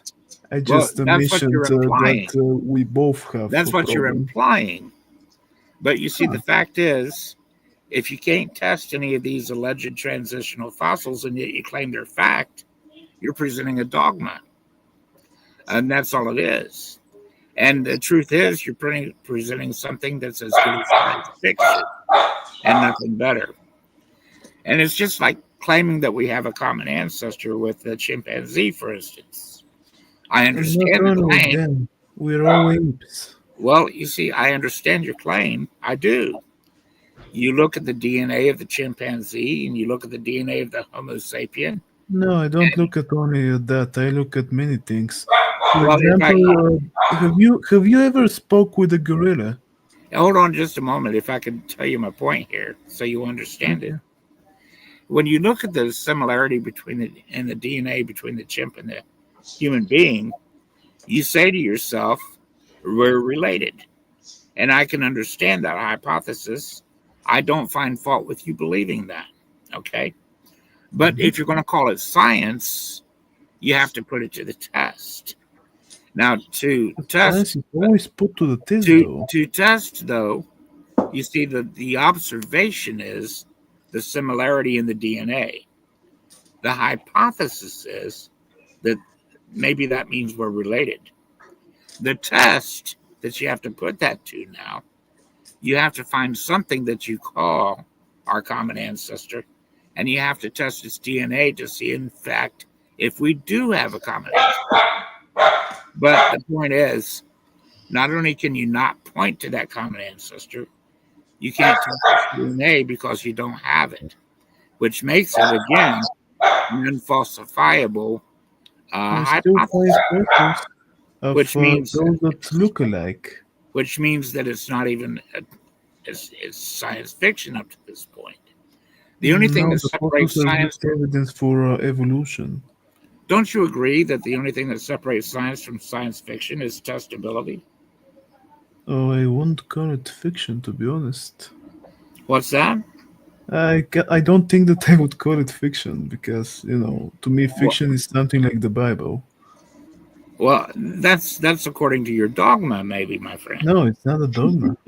I But mean, the moment I read that there was you a see, day you and can't night before the sun, do you realize how I how do. ironic it is to ask me I for do. scientific proof of God when you don't have scientific proof? I You have ask me for many. testability for God, and I can understand that. Have you spoke with a gorilla, for example? But that doesn't replace No, scientific there's test. this gorilla called Coco. Well, she died, Right, right. but they taught her how to speak, not And with her voice because she doesn't have what we have, the vocal and cords and stuff like that. how They does taught that her test how your to speak with signs, right? and that's interesting, by the way. You have to hear this out. And she was literally acting like a child. Well, of course she would. I mean, they're not like us. Their brains are like children's brains. They think like kids. She had a pet, a cat. Of course, the poor cat died because she escaped and uh, she went on the street and the car ran over her. But she got another one. But when she lost that cat, she was even depressed. Stuff like that happened to humans, right? Yeah. And How does that, that test the theory that we have a common ancestor? So we can meet. well, you see, we were communicating with the gorilla, like she was literally speaking with us. Right, but how does that test your theory that we have a common ancestor? Well, to me, our common ancestor is actually a fish Yeah, but that how evolved does over time, and we became different kinds of creature over millions of years ago. Stuff like that. I mean, look at the birds, for example. They're still living dinosaurs. They're just evolved. Everything is evolution. Like, it doesn't matter what common ancestor you have. Your common ancestor is a fish. Like, we are all one here. We don't just you evolve don't and you we eat each other, and that's the balance of our planet. don't you believe? Don't you agree that science teaches we have a common? Or scientists? Let me correct that. Don't you agree that many scientists make the claim that we have a common ancestor with the chimpanzee? They never said only the chimpanzee. They said, oh, Well, the don't you three agree they albino. make that claim? Well, I've yes, heard they it. do, Okay, but that's not Hold a on. lie. Thank I you. mean, the moment I gotta say that with interrupt the fish, I you guys. literally say, yeah, that's true. But guess what? We're all together in this Well, because we are all Guys, living I gotta beings. interrupt because I gotta go. okay, But Brooklyn. I wanted to say one observation just of your conversation before I gotta let it go. Yes, sir. But the only observation is I'm hearing this issue of what is dogma and what is proper science, and that's where the discussion really, I think, is to be had. Yes, sir. And what is dogma and what is science? I think of dogma just, and I could be wrong, and we could pick it up another time, but I think of science as things that are observed and conclusions are drawn from these observations, but those conclusions are not absolute, and they definitely can be upgraded and changed. Whereas I see dogma as being absolute. Like religion to me represents dogma. All right. Now Yeah. we could get into this another time because there's maybe something I'm missing. No, But no, that's a fact, actually. when we This is dogma. This say is why you dogma, can't call science you got dogma. something like God created the heavens and the earth. That for a religious person, that would be absolute. There is no changing that. Whereas in science could be wrong. They could be wrong, but science seems to be self-changing. So that's the only thing I was picking up on. And the details of each bit of science, I'm not the guy to go to for that, because to me, you got to kind of be an expert in that field. Yeah, same here. I'm also just like To I speak, also to not, speak not about like- each specific transition. I would say you kind of got to been well studied on that transition and what may or may not have occurred. I'm not Yeah. that guy. Yeah, and guys, I understand. There's no fight here. No, I know. I'm just saying the only thing I would want you to contemplate while we're gone is, what is the difference between dogma and science, if there is any difference? I think there is. Yes, amen. And I agree there's a huge difference. If I might offer this just as a thought for both of you, just consider that science is testable and repeatable. And if it's not testable and repeatable, it's not science. It breaks down to pure imagination. That's all you're left with. But So- isn't that the same with the Bible when you get? Well, that's the point, though. Well, Yeah. you could form an argument that can be sound that might say,